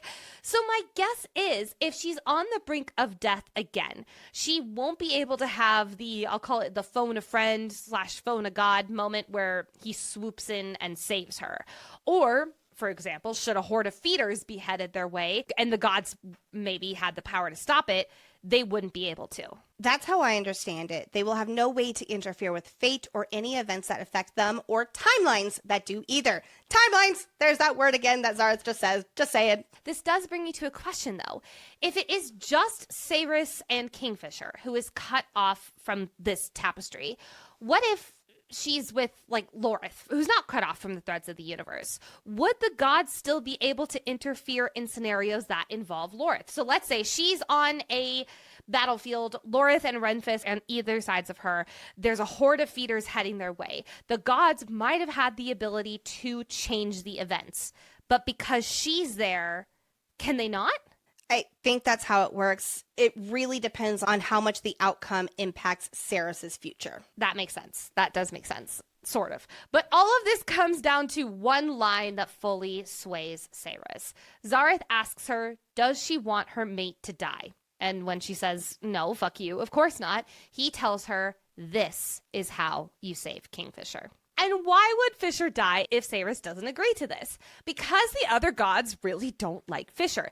They see him as a threat to their domain. He's already made an enemy of them when he first visited the Corcoran, when he was young and very rude. Which, Callie, please give us that in a bonus chapter. That would be amazing. Since episode 1 of this deep dive, we've been discussing the prominent theme of the importance of mastery and control over one's own life. Ceres has always been a fiercely independent FMC. We've been saying that since episode 1. Growing up, she was hardened to be that way. And then people took her ability to choose away from her. And it makes her feel powerless and weak, understandably. So here, Ceres is being presented with the ultimate choice to have full agency over her life, severed from any god's interference. It is such a full circle moment for her character arc and very interesting as we propel forward with the story. It's like now she has that independence completely. What is she going to do with it? What choices will she make? And at the same time, she is still enthralled to Talidatus, which we will get to here soon. I just can't wait to find out what's next in the series. Ceres has a pretty fair question for this god, though. What the fuck are you saying to me? She sadly does not ask that, but she does say, this whole severing thing, how is he going to do it to her?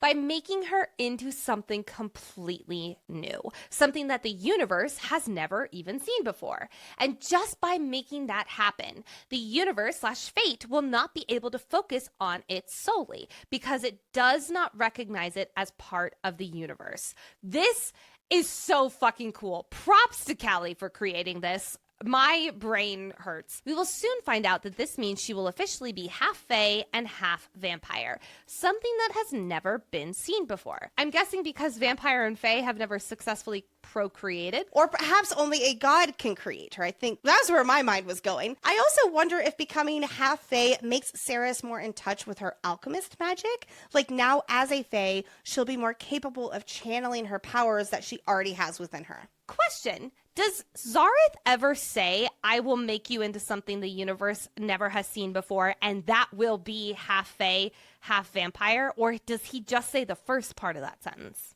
Because I think it's just the first part. I think it's just the first part, but I always understood that as more of like shock value once when Ceres wakes up. Oh, that's fair. I could also see it as this is what we understand her to be, but there's actually more layers to it. It's time to go back to the realm where everything makes sense. And how does kind, loving Zareth, girl dad of the century, do that? By shoving her into the Quicksilver moat. Thanks, bro. We did it! We deep dove chapter 44! But we're not done with this book yet. As chapter 45 opens, Ceres is in a dream-like state floating on a sea of darkness. It's like she's caught in the bridge between the afterlife and the world, where time and space don't quite exist, just like how it didn't in the God world. This is Ceres either literally or metaphorically floating down the Quicksilver River that Zarth so politely sent her through. Overhead, she can see all the stars that represent other realms. Yes, it's like she's like floating through the Quicksilver moat and she's looking up at all of the silver leaves from the trees, but now they are stars because she's back in her own universe.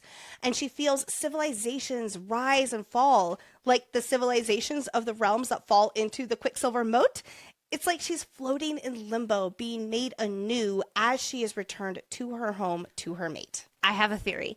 Remember how earlier in the book, when Ceres was scratched by the feeder, she sees stars shining over Kingfisher's head, and it was like a crown of stars. Could that be connected to her seeing stars in this moment in the moat in some way? What if Kingfisher's true name is something to do with stars or star realm explorer, but like less Star Wars and way cooler?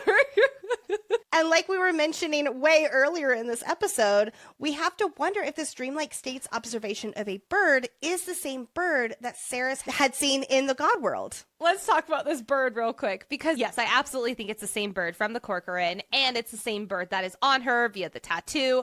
It's the same bird that's the wings on Kingfisher. It's the Kingfisher bird, but especially because it's blue and green, which yes, is a color that is associated with a type of the Kingfisher bird, but also is the color of their mating metallic tattoo and Kingfisher and Ceres's eyes. I want everyone to look up what a Kingfisher bird sounds like. And if we do not have the call of the Kingfisher bird at the midnight release party in Denver, I'm going to be so disappointed. And then Ceres wakes up as she mentally reaches for Kingfisher, her mate.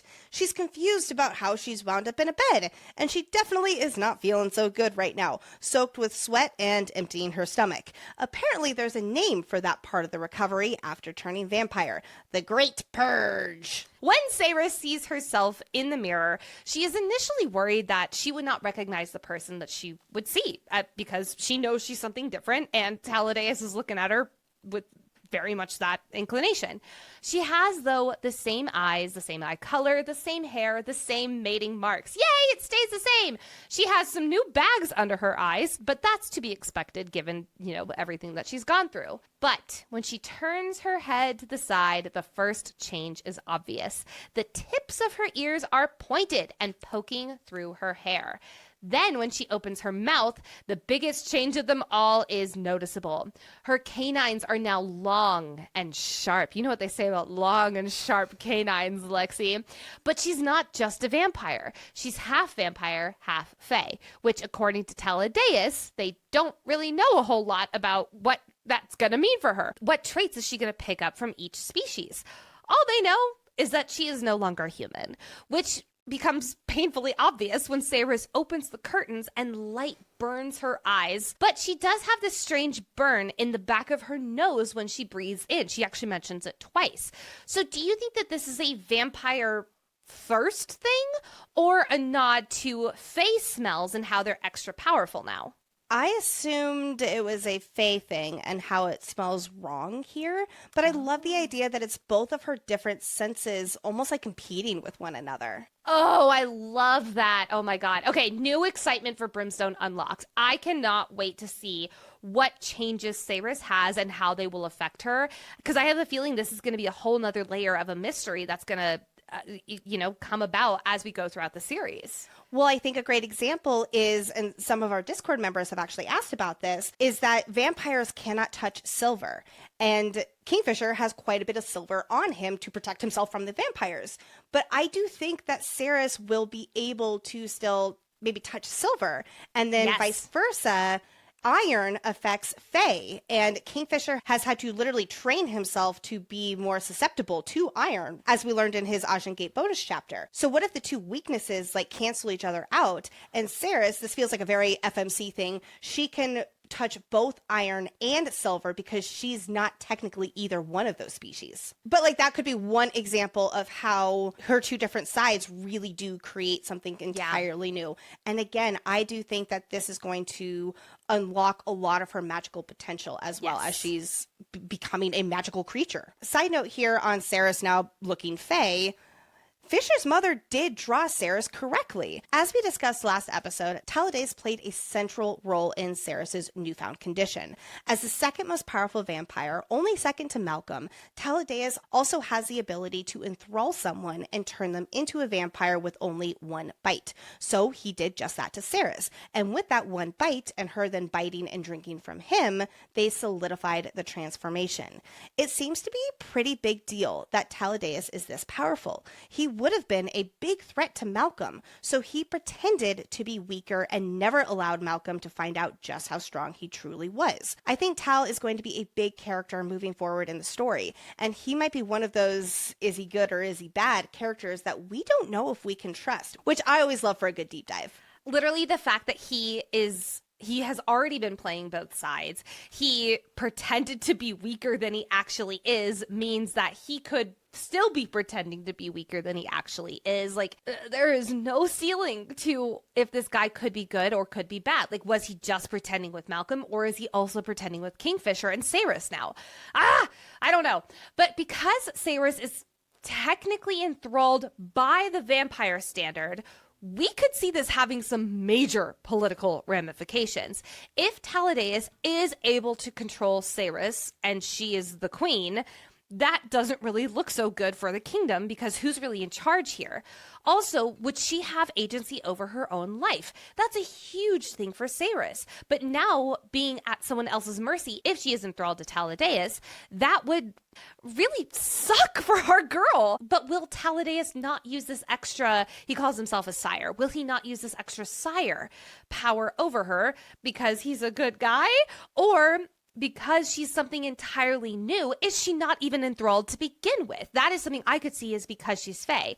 I want to go back to this sire call thing, because this feels like a very interesting word choice that is conveniently not master or something like that. I'm pretty sure he's calling himself sire in order to, I'll call it, soften the blow. And also because if he called himself master, Saris and Kingfisher would eat him for lunch. Yes, I agree that he's trying to use the least attached and most respectful label for what is going on here. Yes, I definitely do agree that the enthrallment will work a little differently. It might be a little bit weaker for her because she is half Fae. Now, I do want to point out that in this whole, is Taladeus good or bad? Is he working with evil? Is he working for good? I do want to point out that Kingfisher does seem like a really good judge of character. So if he trusts Taladeus, dare I say it, I think I do too. I am very concerned as Taladeus does become more a part of this story.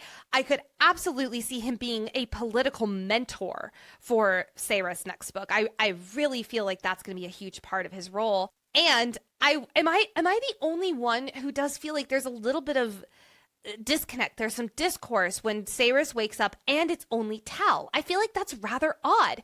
A, because Kingfisher's not there when she wakes up, and B, there's this moment where Tal is very evasive in this conversation. I know what you're saying there, definitely. I did take his evasiveness as not wanting to be the one to share this vital information with her. Kingfisher said he needed to be the one to share where she is, and if Tal even gives any information, it's going to be the whole thing is unraveling. It's almost like he didn't mean to be the one here when she woke up, and he's kind of looking around being like, Fisher should really be here for you to get this information. Where's the adult in the room? Where is he? This is not supposed to happen. Okay, so there is this moment where she asks Taladeus where Fisher is, and Tal does seem very closed off to giving her answers until she asks him to remove the memory block. I think if he refused to remove the memory block, I would be firmly in the Taladeus has some fishy shit going on. But I do think that because he abided by that wish of hers, I feel like he's good. I don't think he's going to be black and white where it's like he's definitely good or he's definitely bad. I think that he's been in the vampire court for how long? There's no way he will still have a heart of gold after living there for so long. There's definitely going to be some of his own rot that is seeped into him, and he's going to have to learn how to balance that with these two people with hearts of gold now leading the palace. Yes, I agree. And I do think that we will be called into question whether or not we trust him. But yes, I do agree that he is ultimately a good guy. Yes. So I do have a question. Because Taladeus could put a memory blocker on Saris, does that mean that Taladeus can also see her memories? If so, does that mean that he knows what happened with Zareth? And if he does, my confidence in Tal is very quickly dwindling. I feel like that'd be really weird for him to be able to read all of her memories like that. If he's her master or whatever, it wouldn't be out of the question for him to have that control over her mind. Okay, I'm going to go with that memory in particular being untouchable because it happened in a abstract land. But that is a very good question if he now does have that access, because she remembers her talk with Zareth after she gets her memory back. I'm going to go with no. He does not know. I think I'm going to go with yes. Shocking. Is that a bet now? I don't know. Are we wanting it to be sure, yes. Let's talk through everything that has happened while Saris was on the brink of death and then went through the Quicksilver. Backing up. While Saris searched for the silver coin in the maze and defeated Malcolm, Fisher, Carrion, and Lorth fought and nearly died at Belicon's hands. Real quick, holy shit! I know that the warriors didn't have their magic, but that seems crazy that 3-on-1 could not overthrow Belicon. I assume that Belicon could use his magic. That also brings up the fact that Belicon could defeat Ruick Dianthus and that whole bloodline. Belicon is extremely old. He's around the same age as Malcolm because he's immortal because of being triumphant. So, wow, I did not think about that. Wow is right. And I also want to point out that if he is that powerful, remember when we first met him in the courtroom, there was this element of he's just kind of this performer, bad actor king. Yeah. And, oh, God, that's so scary. How much there is to still uncover about Belicon. Ah! After Malcolm died and the death magic was swept away from Gilthry, Madra fled through the Quicksilver. And as soon as Lorth's angel breath ignited from his god sword, Belcon also fled. Like we mentioned earlier, Tal put a memory blocker around Saris from the moment he bit her until she was just waking up now.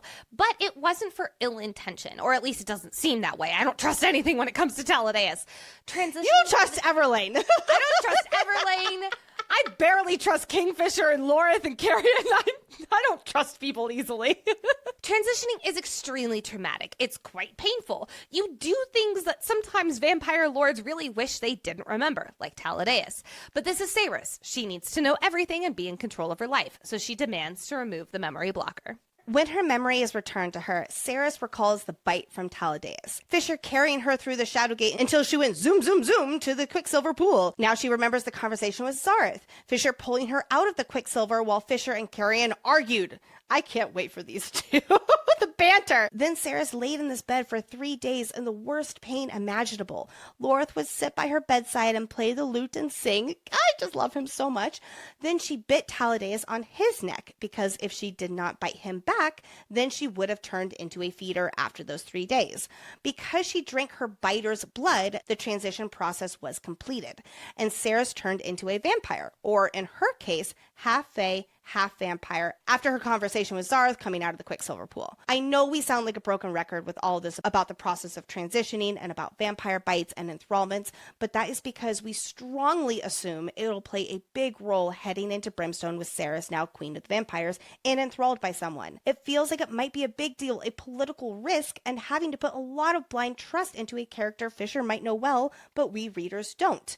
Since Taladeus bit Saris, as a vampire, she will be enthralled to him, which means he can control her, just like Malcolm could with Tal. Now, we've made it clear that we wonder if being half fae, half vampire and something entirely new will subdue this enthrallment. But as far as we know, Saris, the new Queen of Vampires, is enthralled to Malcolm's right hand, the second most powerful vampire. This might not go over so well with the other vampires, or like we've been saying, we're going to have some trust issues with Tal in Brimstone. Speaking of trust issues with Tal, I want to pull out one thing that he said. In response to Saris admitting that a part of her is grateful and a part of her wants to kill Taladeus for what he's done to her, he says, quote, I felt the same way for a long time. There were whole centuries where I hated what I'd become, and I wanted to destroy Malcolm. I wanted nothing but to die and be gone from this world so badly. That's in past tense. That is not in present tense. Could this be explained away by him no longer wanting this all because Malcolm is now dead, his enthrallor is now dead? Yes, possibly. It could also mean, just throwing it out there, that he wanted that previously, but now he wants something different, like power that Malcolm had, or the triumvirate, or he wants to be the vampire triumvirate. Like, it seems like that is what he used to want, and now there's something new that he wants. I am on such high alert when it comes to Taladeus. He is the new Everlane is evil theory, which I'm still not done with, by the way. Okay, I took that, what he said, completely differently, because it is actually a way for him to connect with Saris and be like, I hated being a vampire too, and you are able to move on. You are able to embrace this new life. There is life beyond what you are feeling right now. There is still a whole eternity to live like this, and it's going to be okay. That's what I think he wants us to think. That's what I think he wants Saris to think, that he's being all nice and connecting with her. But what if, Lexi, what if he's instead saying something like, I also wanted that too? But really, remember how GFDD aged? After her chat with Taladeus, Saris meets with Carrion and after seeing his appearance, it is quite the shocking change. He tells Saris that when Fisher's father, Finred, brought him to Silvarin, he not only left him some books to learn about his Fae heritage, he also glamored his ears and canines to protect him so he didn't, stand out like a sore thumb amongst the humans. Carrion now, however, has pointed ears and pointed canines, and he grew. He's even taller now.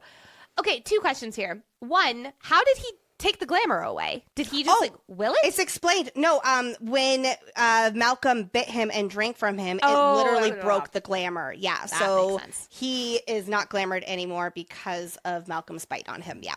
All right, well then, speaking of glamour, who the fuck else is glamored in Zelvarin?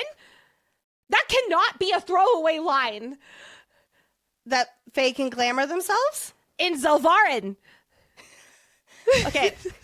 Put the pencil down, Nicole. Pen. Oh, excuse me. Put the pen down. That's very pretty.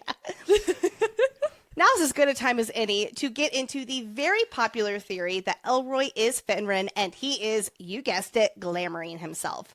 First of all, Elroy is described as a giant of a man. And what do we know about tall people in Zelvarin? It's likely there is Fae lineage. Elroy used to be a legend among the criminals in the Third, similar to Carrion, a very well-connected guy. And Elroy worked with the rebels, helped supply them with weapons. That would be a very sneaky thing for Fenrir to be doing in the background there. What if Iris, Ceres's mom, knew that Elroy was Fae himself, and that is why she insisted her daughter be his apprentice in the forge?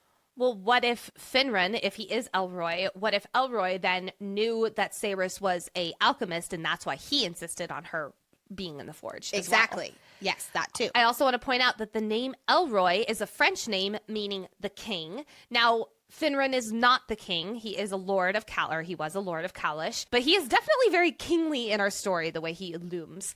But there's also a Hebrew meaning of the name, which means God who sees me, which is quite interesting. Ooh. Okay, so that's some evidence to support this theory.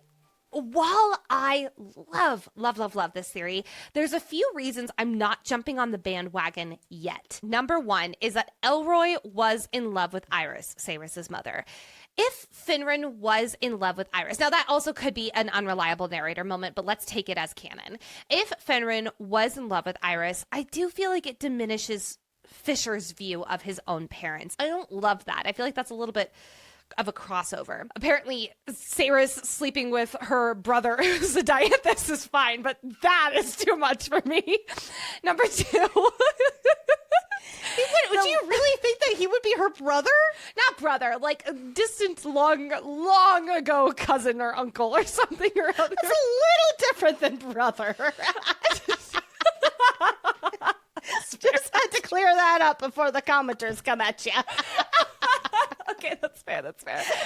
Okay, number two, I love the idea of Elroy being Ceres' father figure and only Ceres' father figure. I feel like there's so much power that comes from that connection between an FMC and that father figure. I keep on just having Taylor Swift's song going through my head. I selfishly want that to just be for Ceres, not something she shares with Kingfisher, specifically meaning like the person she would share with Kingfisher. And number three, I love the idea of Fenrir being someone we have not seen on the page yet. From a storytelling standpoint, this man who seems larger than life in the first book, in Quicksilver, I love this idea of him hiding out in the shadows, and we will have that big reveal, but not the big reveal in a way that it's like, he's been here the whole time. You know what I mean? Yeah, I feel like we already kind of had that with Carrion, and if we had that with two secret hiding Fae that obviously connected to Ceres and her life, it would be like okay, I don't know, like exactly, the shock factor would kind of be gone there. I will also add that Elroy is going up to the palace every day to try and get Ceres back. That is the last we heard from Carrion. If he was Fenrir, he would have felt the Quicksilver activate too and would know something is up in a similar way that Carrion did. Probably even more so because Carrion only had a hint of, he didn't even know what it was supposed to feel like. Finwin would know, so he would know way more than Carrion. And the fact that Elroy does not seem to know this, that to me right there is proof more than anything that he is not Fenrir. However, I will say this. I really do think that there is more to Elroy and his part to play with helping the rebels, or knowing more about alchemy and what Ceres is capable of doing, more so than he has already let on. I don't think he himself is an alchemist. Well, actually, you know what? I could see him being an alchemist because he does have like a little bit of that Fae lineage, and that's why he's not like, I'll say, freaked out by what Ceres is able to do. I could also see that. I could also see that's a reason why he's wanting her to keep it under wraps as much as possible. That's another reason I can't see him as Fenrir. Fenrir gives off this, at least through the stories we've heard, he's a sneaky papa. He's doing research in the background. He seems like someone who would act a lot. And yes, Elroy used to be that way, but then his spirit was crushed after Iris was killed. So I don't see that as a Finran character trait. I think that Elroy is going to have his own great character arc of growth and all that we talked quite a bit about in episode 1. Yes, I wholeheartedly agree with you. Yes. That feels so special and powerful that a human or an alchemist or someone with distant Fey lineage is going to have his own rise up moment. And I like that being just his. Yes. Now with the truth out, Carrion has quite the story to share. Real quickly, I just love a great plot twist like this, and especially that it was Carrion. There was so much buildup that it might be Ceres, who's this long-lost heir that has been lost in Zelvarin all this time. But no, it was Carrion, and I really loved it so much because the whole time I was like, I loved a side character, but it was also like, where are we going with him here in this world? And boom, we got this, and I was like, yes! It all makes sense. So here is the info download from our favorite sneaky royal heir. Carrion is actually 1,095 years old, and he has been the heir to the Yvelian Fey throne, hiding in Zelvarin for most of his life. Surprise! Belcon killed Carrion's father and mother, the king and queen of Yvelia, because the Dianthus line was the biggest threat to Malcolm, Belcon's ally. Rurik Dianthus' blood was used to create the blood curse, and Malcolm could not drink from a living member of his creator's bloodline. But Fisher's father rescued baby Carrion from the same fate and took him through the Quicksilver with a relic with a stag engraved in it. Yep, exactly. With Finran, he brought Fey books for Carrion so he could grow up knowing about his heritage. In this book are the handwritten words that end in "prepare for war," and I am so convinced that Finran wrote that in. A former slave of Madra's named Orlena Perry pulled baby Carrion out of the Quicksilver over 1,000 years ago.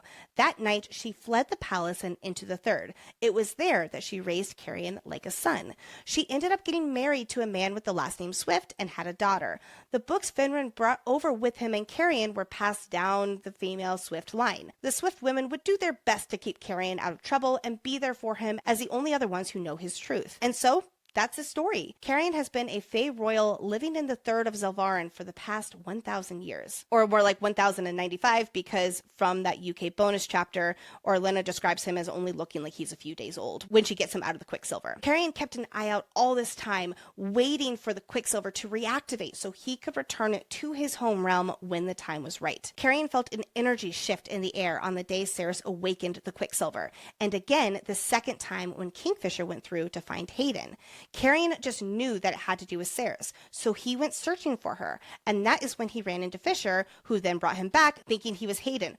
Real quickly, I wonder if a bunch of other alchemists felt the Quicksilver activate as well, and in the several weeks to a month since then, they have been doing a whole bunch more work in the background. Yes.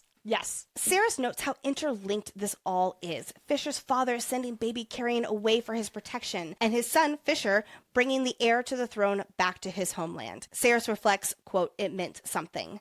Yes, Ceres, I agree, especially after that whole chapter about threads of fate and Kingfisher being Zareth's champion. So as you can imagine, this official knowledge of Carrion being Fae is quite shocking to our girl, Ceres. Yes, because she slept with him and, he was supposedly human, but he was actually well over 1,000. But that just feels like the surface level reasoning for her ire. This is just another instance of the known world for Ceres crumbling down. What she thought was true keeps getting flipped upside down over and over again.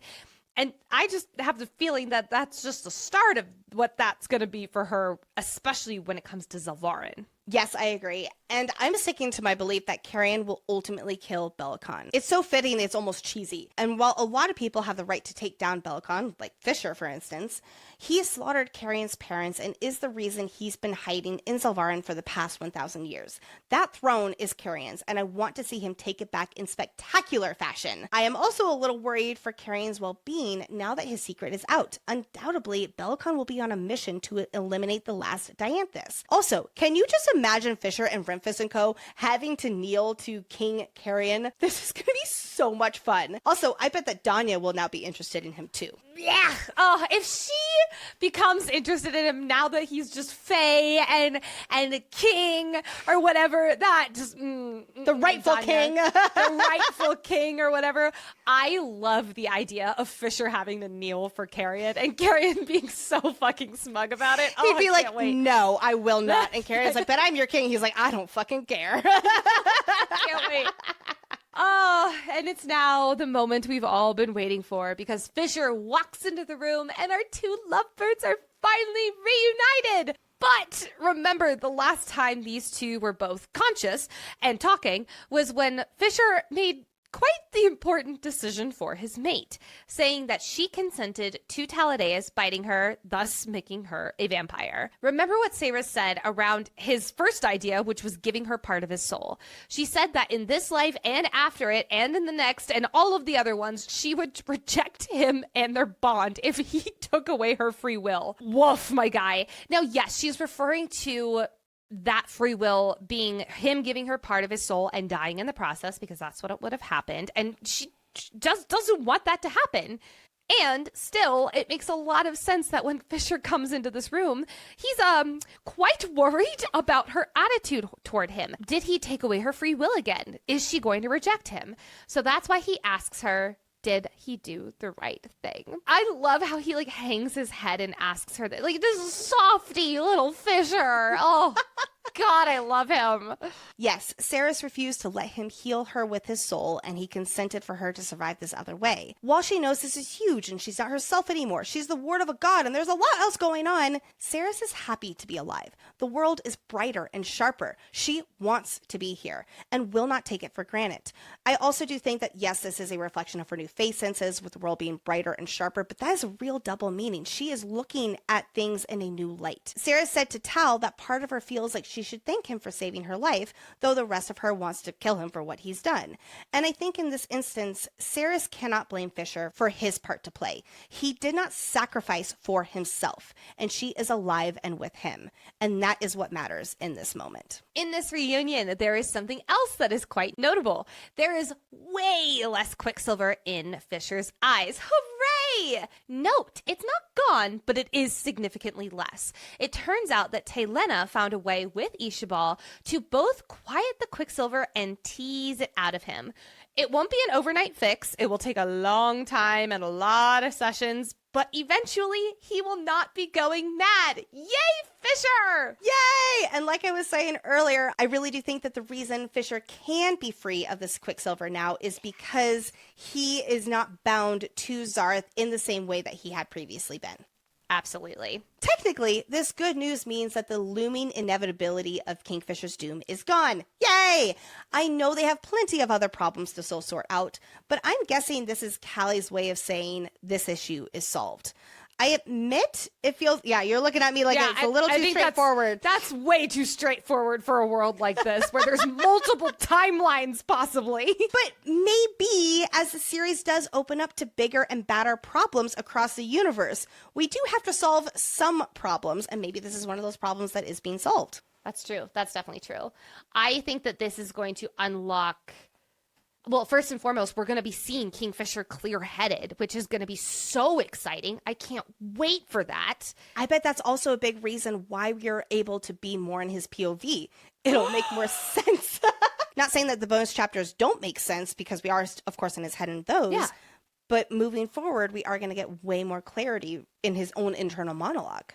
Well, and remember, in those bonus chapters, there's moments where the Quicksilver, especially in the audio, I keep bringing this up because it's fucking brilliant. There's moments where the audio overlays with his internal monologue, and the audio is the Quicksilver saying move, go. Don't get me wrong, I'm going to miss that because that was editing brilliance, but I am very excited for a sane Kingfisher. I can't wait to see how happy he will be. But shockingly, that is not the most interesting thing that's happening today. Not even close. Peeling back the curtains, it's darkness now, Saris stares into the night and sees distant campfires and a river. Not just any river, but the Darn. And it's a darn indeed, because it's the wrong side of the Darn. Darn it! She is on the Amontreath side. But it's just the tip of the iceberg, because due to the rules of Fae Courts, Saris is technically the new queen of Sanasroth, or about to be the new queen of Sanasroth once she is coronated. They are currently at the vampire stronghold of Sanasroth, that is Amontreath. This is where Malcolm ruled from, and it is the enemy territory for Evelia. But to argue, technically, Evelia is now the enemy territory because of Belicon. Because you see, the crown is passed down to a regent's heir. But if the regent is murdered, the crown is claimed by the one who slew them. Malcolm never named an heir because he planned on living forever and especially never imagined anyone might kill him. And Cerys killed Malcolm. Ergo, Cerys claims Malcolm's crown. Quick pause, because the way Fisher points out that Malcolm never had an heir, I think it's only if there's no heir already that the crown then goes to the killer. So that would mean Carrion is the rightful heir to Evelia, and with him being alive, Belicon now does not have the claim to the throne. But I really do think Malcolm's dead, or at least not coming back on the page in the story. I say this very hesitantly because I'm traumatized from past dead assumptions, but this one does feel pretty certain. No, I definitely think Malcolm is dead right now, though. Right now. But they said that in order to kill one of the triumvirate, you must kill all of them. A line like that is not dropped, and then the threat of Malcolm is just gone for good. No. Okay, so when you say you think that he is dead, at least right now, do you think that he is coming back?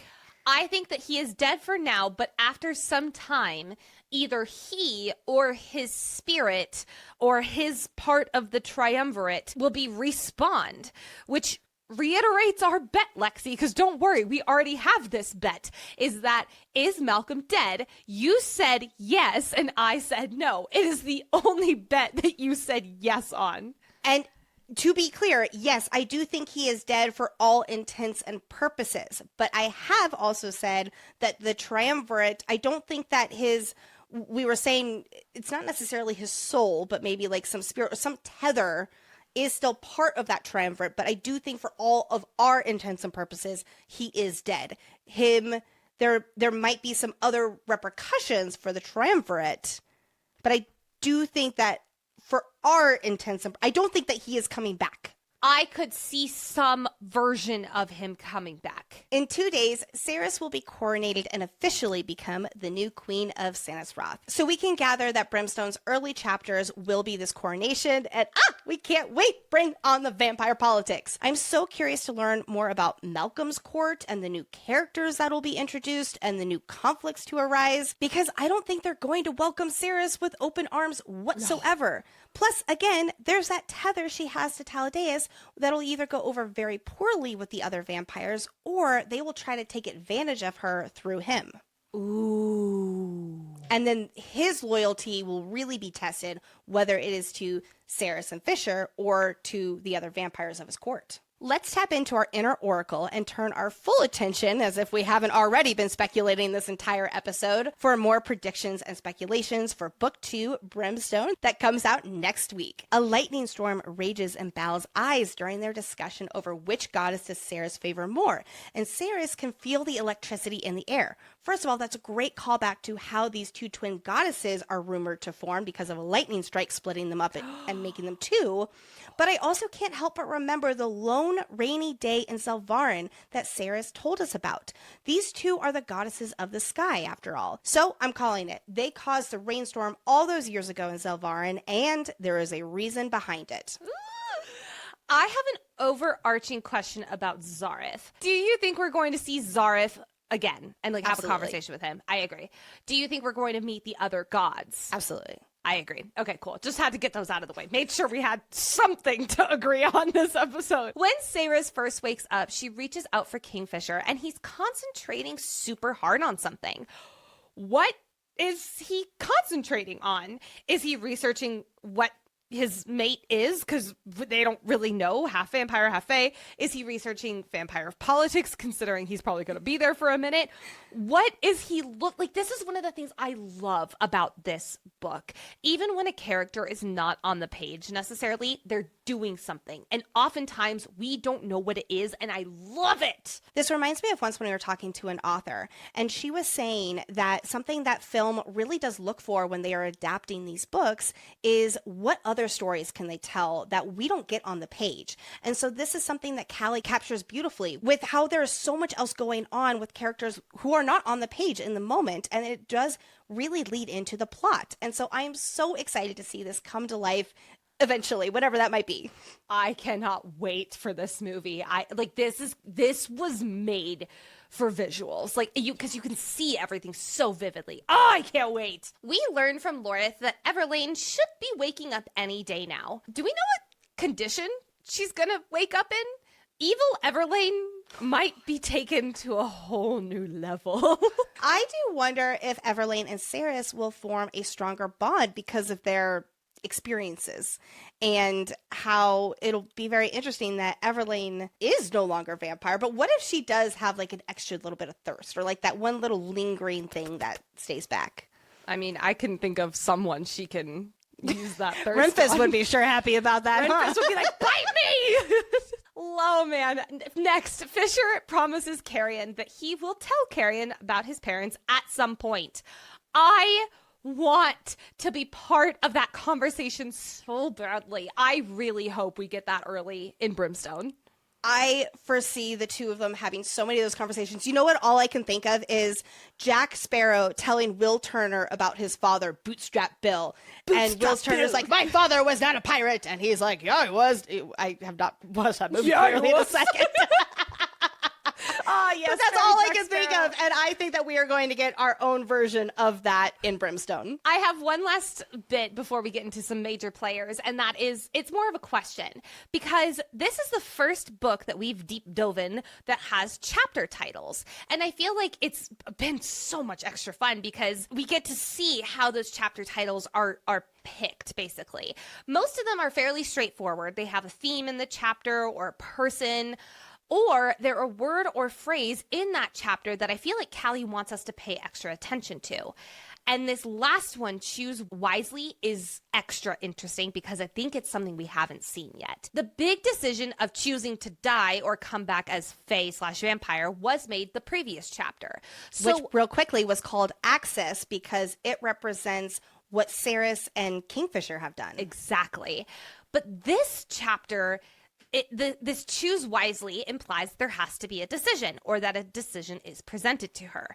And we get it in the last line from Taladeus, where he says, quote, "There are two kinds of forever, alchemist. One is heaven, the other is hell. It doesn't matter what I do. Make sure you choose your version of immortality wisely." There it is. Choose wisely.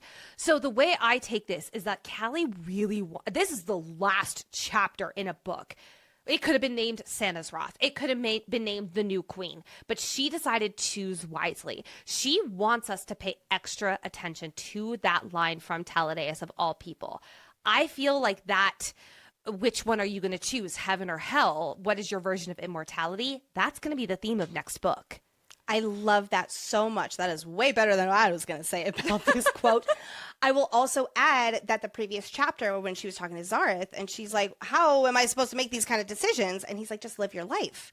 And so that really does tie into this, where she has these choices now, putting aside the enthrallment and all that. But I think that she's going to have these choices, and it's really about her embracing living her life and how she wants to go about that. Oh, I love that, where it's like, it's finally choose wisely because it's finally her choice. It's no longer the gods. Exactly. Directing fate. Oh my God. Fuck, Lexi. That's so good. I love chapter titles. I want every book to have chapter titles now. Me too. Oh my God. We didn't talk too much about them during the deep dive just because there's so much else to talk about. But I loved, also just as a deep diver, it is so better to refer to the chapter titles than it is sometimes for those other ones. Oh my God, yes. I'll add too that the fact that this Choose Wisely is coming from Taladeus, who is the one who would be able to prevent her from choosing. Yes. You know what? I think that he is definitely a good guy. Whoa. I'm going to be defending him a lot next book. I have a feeling. Okay, unless there is a solid I've been the bad guy all along, or a very much like he is in the gray area reveal next book, I'll say, yes, I definitely think you will be defending him because I'm going to be looking at everything he does just like I did with Everlane this book.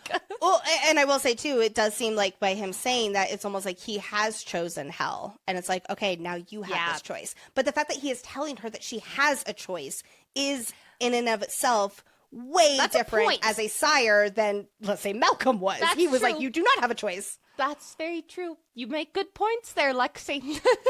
As we wrap up our deep dive of Quicksilver and eagerly wait a week for Brimstone, let's make sure we hit all our bases and go through final speculations for what's next for our key players. Let's start with our current biggest of bads, Bellicon. After Malcolm was killed and the God Sword started channeling again, Homeboy fled like the coward he is. But we don't technically know where. If the Winter Palace is still a stronghold, because there is an if, given that if everyone's dead or is a feeder, we don't really know. I could see, if that's not the case, or honestly, even if it is, I could see him going back to Evalia, to the Winter Palace, because it's his kingdom. He's going to want to, grab onto it for as much as he can. And there's also a major Quicksilver pool there. And as of right now, he does still have members of the Evalian Guard on his side. Although that loyalty seems very unsteady. I'm very worried about what went down at the Winter Palace. And I also don't think that Everlane will be returning there anytime soon. I don't think she'll be returning there, period. I think she's going to stick with Renfis and crew. I also want to point out that Bellicon, is sending men to the Balcadier clanlands. So he could have gone there to do whatever it is he's wanting to do there. Although I don't feel like he would have gone up, A, because he doesn't seem like the kind of guy to get his feet wet unless he has to, and B, because it's mentioned that they fucking hate him up there. So I doubt that he would put himself in danger. He's going to let other people put themselves in danger for him. I agree that he's only sending others there, and I can't help but wonder if the reason that he is sending others there is because of the blood curse. Yes. And it's obviously a plot he's cooking since before Malcolm died, so he might be either more invested in it now that his ally is gone, or it doesn't matter anymore. Because again, we found out this information in a bonus chapter, so it's always like, if it's only mentioned in a bonus chapter, yes, it can still be very important, but it was not important enough to have to be in the original book. I could see word spreading that Bellicon is working with the bad guys, and he is definitely one of the bad guys. He might even work with Ceres's adversaries within her own court. If the vampires don't take kindly to their new queen, which we definitely don't think they will, Bellicon could likely strike a promising deal with those who were close to Malcolm, who are right there in the vampire court. I could totally see that. Yeah. Bellicon may also be focused on taking Carrion off the board because Carrion is the threat to his Evelian throne. I absolutely think that, yes. I do too. And we got to bring back this whole thing with the Balcadier clanlands. What is he up to sending his people to go there? I really do think that it has to do with the blood curse. I think so too. Next, we have the other member of the triumvirate, Madra, who did go through the Quicksilver to flee like a coward, and we can assume she went back through to Selvarin. How? As a human? Probably without a relic. Cough, cough, because she's an alchemist, maybe cough. I think that what happened at the end of Quicksilver will have definitely freaked her out. Her brother, Malcolm, died. They are not as immortal as she thought. I think back in Selvarin, she'll be even more paranoid and take out her fear on the citizens. And something really bad is going to happen at the Evenlight Festival the Guardians have been preparing for. Now that the Triumvirate is down one of the three, as far as we know, does that mean Bellicon and Madra are less powerful? Because they are incomplete without Malcolm, how does this impact their source of magic and even their immortality? Because while I think they're still strong, Bellicon and Madra are a little weakened without their full trio. And of course, we've been speculating whether Malcolm can even be dead if the other two are still alive. If he had a soul, I would say maybe his soul could stay tethered, so he's not truly dead. But I suppose if that's possible, there's a lot of unknowns regarding this blood curse and how powerful Malcolm was. Except Carrion's blood really fucked Malcolm up, so maybe that right there is the reason Malcolm surprisingly could die, despite being part of the triumvirate. But yeah, I'm leaning toward Bellicon and Maja not being the big bosses in this trilogy, and there is more to the blood curse and the tree rot, or even the triumvirate's source of power, that ultimately ties back into the bigger threat. Lastly, let's chat about our two main characters, Cerys and Kingfisher, which we know the next book is about a 50-50 split, with 50% being in Kingfisher's POV, which is awesome! I'm so excited. We also know that they're going to be spending at least a portion of the book in different realms, or at least we can strongly assume based off what Callie has said in interviews, with Kingfisher and Carrion in Zelvarin, and Cerys assumably in Sanisroth. I remember Callie saying something along the lines that book one is their love story, and then the rest of the series really opens up more to the world and conflict. So I'll be curious to see how these two's relationship evolves and grows, what it means for them to be godbound mates and now severed from the god's protection, how he'll help her navigate being the queen of the vampires, who is his mortal enemy.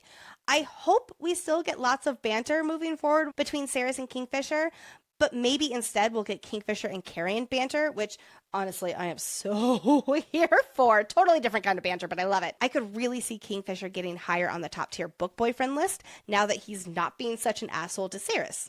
I absolutely agree. I think our days of hot, flirty, or L-worthy are gone when it comes to him and Cerys.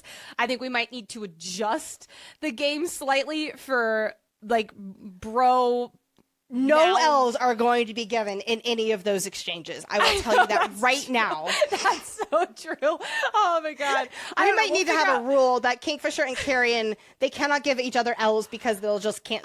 Everybody's just so awesome that they cancel it out. I will not agree to that because who knows what kind of shit they're going to get up to. Oh my God. But I absolutely see Kingfisher skyrocketing on the book boyfriend list because if we get the last third of Quicksilver Kingfisher for an entire book now, holy fuck. I'm so excited. We didn't talk much about it during the section because there was just too much lore to detangle, but I'll be curious how Fisher and Cerys handle the pressure of, quote, living their lives, and someday fighting side by side, godbound, and to stop the root from overtaking the tree, the end of the universe. Cerys is understandably a little unnerved with the weight of the universe on her and her mate's shoulders like that, but I can also imagine there to be a certain freeing element to them being entirely on their own. Though I bet that'll come back to bite them when they know the gods can't interfere and help them when they need it most. And then they'll figure it out all on their own because they are smart cookies.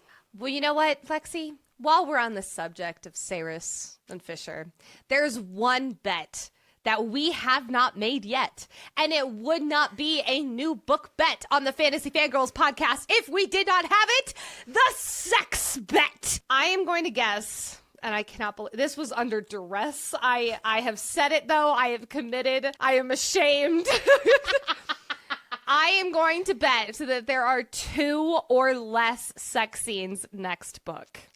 And I think there are 4 or more. But you're like, where's 3, Lexi and Nicole? That's where our wonderful hairstylist Whitley comes in.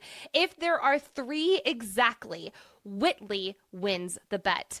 And here's how it works. Winner gets to pick out the other person's primary shade. So like Lexi would get to pick out my shade of blue if she wins, and the pop of color. So for instance, I have pink pop of color in my hair right now. If I'm not going to say you're going to win again. If I win, I get to pick out both Lexi's shade of purple and whatever pop of color we intertwine with the purple.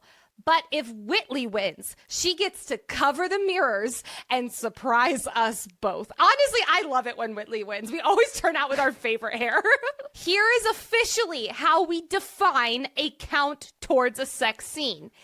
At least one member orgasms on the page. Any other qualifiers, Lexi? Good orgasm. Yes. I don't see Kingfisher dishing out anything that's not good. Fair enough. Now, okay, so question.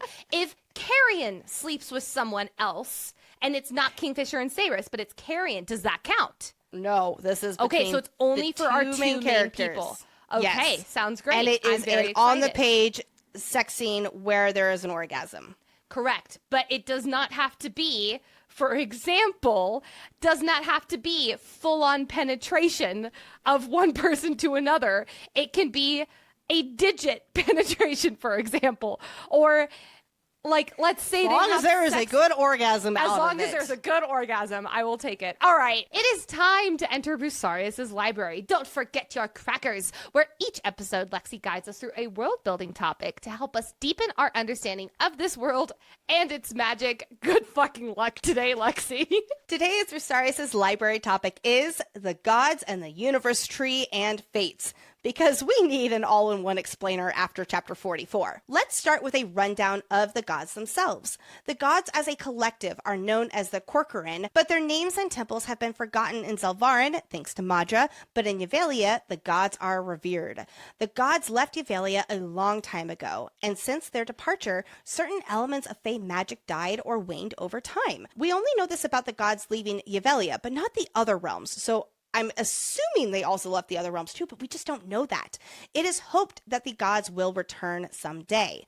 There are 4 gods and 3 goddesses, most of whom we don't know much about.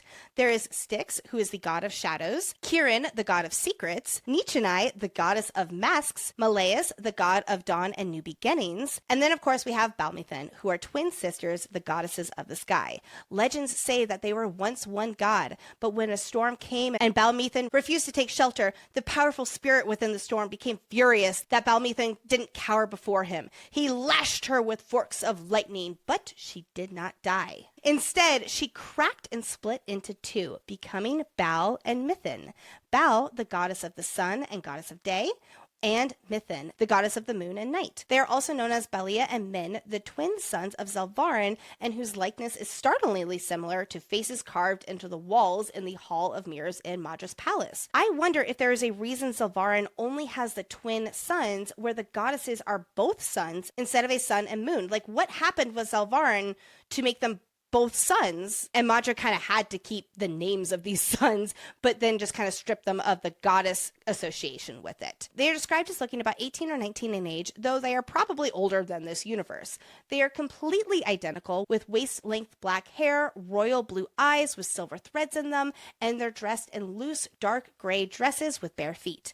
They are both playful and curious, especially about what it's like being with a man. They need to read some romantasy. Their father, Zareth, forbids them from being with anyone, claiming that no living creature from any realm is worthy of their touch.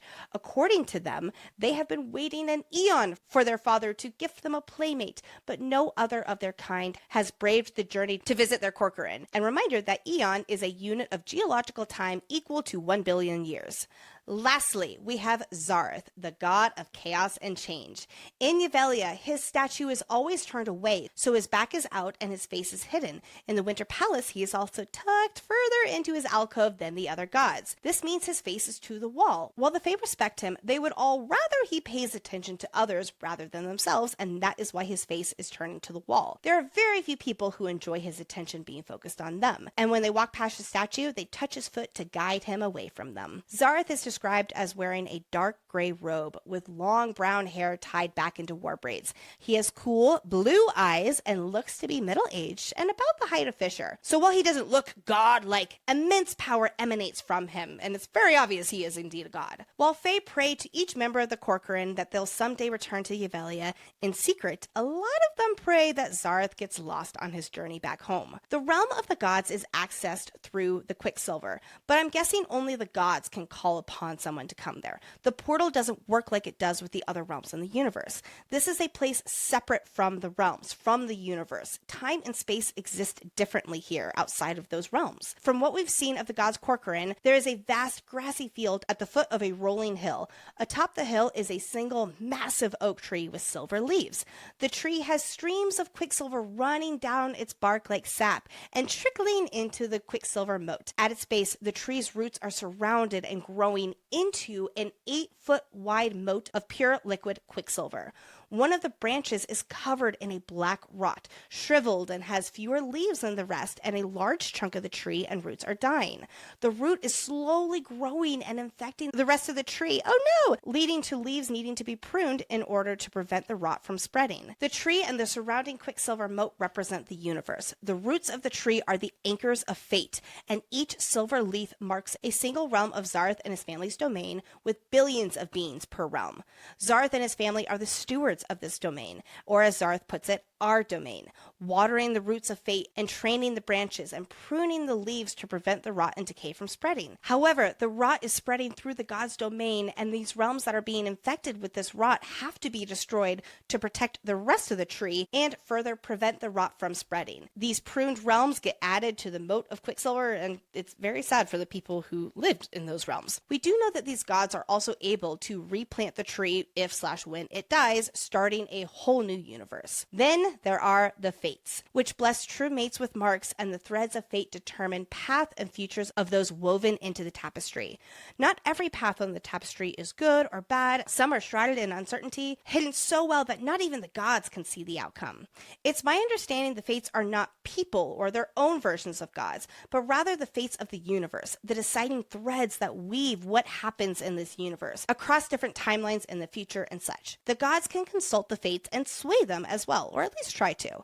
Zarth attempted to sway the fates, changing the realm in which Ceres was born into, but the boughs of the universe tree grew against nature to allow Kingfisher and Ceres to still meet.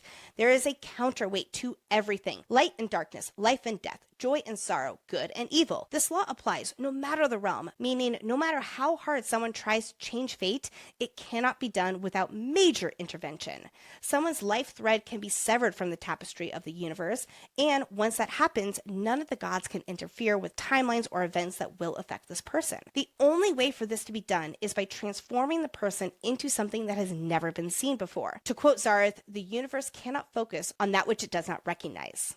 Whew! And there you have it. There is at least a tiny little bit that we know about the gods. Add this to the list of ones we'll probably have to redo when Brimstone comes out, but that was so good, Lexi. Well done. Now it is time to prance through the snow with Onyx to discuss our favorite moments from this stretch of chapters that we haven't discussed already at length. I love that the women of the Swift line are so bossy and they're very concerned with Carrion's love life. Like, that feels so fitting. Ooh, do you think that Kingfisher is going to meet Grandma Gracia? Grandmama Gracia? Grandmama Gracia! God, I hope so. I bet she'll fall in love with him too, just like everybody else has, like Wendy and stuff like that.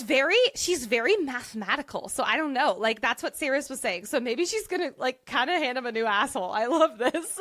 I am so excited for the culture shock that Kingfisher is going to experience in Zalvarin. I'm so excited. While we're on the topic of Fisher and Carrion, when Fisher walks into the room with Ceres at the very end of the book, Carrion goes, "Are you going to tell me about my parents, or are you going to start undressing each other? Because I can leave. I don't have to, but I can." With these two as mates and the way that Carrion talks, how many times do you think that Fisher is going to punch him in the face? Oh, God. I'm so excited. I can't wait. Well, especially because Fisher's already a little, not jealous, but he's definitely a little overprotective of Ceres. So especially when it comes to Carrion, he's like, no, you don't get to share food with him. God, I love it. That's a wrap, friends. Thank you so much for being on this journey as we've all deep dived Quicksilver. We did it!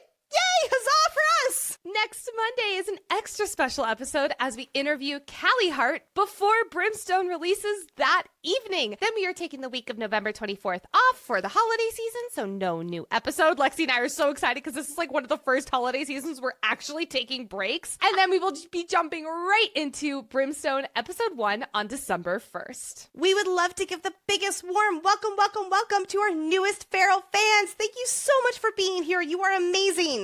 Welcome, Megan D, Rachel B, Alexandria, Jessie, Tabitha B, Sophie, Anne-Marie, Misty S, Danielle, Sarah K, Elisa T, and Brianna. Welcome! Yay! Thank you so much for being here. We are so happy that you are part of the community, part of the Feral fans. And if you're like, hey, I want my name shouted out on the podcast and be shouted with all this love too, join our fan club at fantasyfangirls.com/fan club. The link is also in the show notes. Thank you, as always, to our master librarian, aka our content researcher, Brooke, and of course, our executive producer, aka our sanity manager and co-host of the new Fantasy Fan Fellows podcast, Hayden. We are very active on social media with weekly trivia, media, book guides. We recently put out a Quicksilver comprehensive guide, you all. It is amazing and perfect before you head into Brimstone. We have so much more on social media, friends, so please be sure to check us out on Instagram and / or TikTok at Fantasy Fangirls Pod. And if you're watching this on YouTube or you want to watch on YouTube,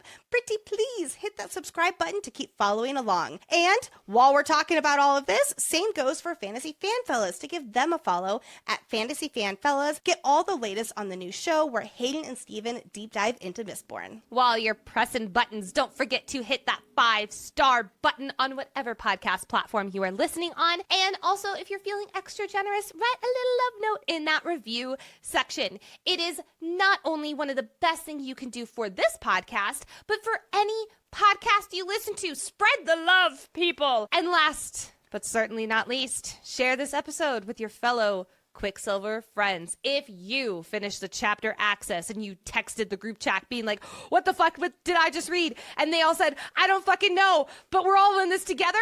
This is the episode to share with that group. All right, everyone. Thank you so much for listening. We will see you with our interview with Callie Hart. Bye-bye. Bye. Sarah's is, it's C. Scott. Yeah. Sarah's You spelled it wrong, but it's said correctly. You spelled it Corcan. No wonder I'm not able to pronounce this word.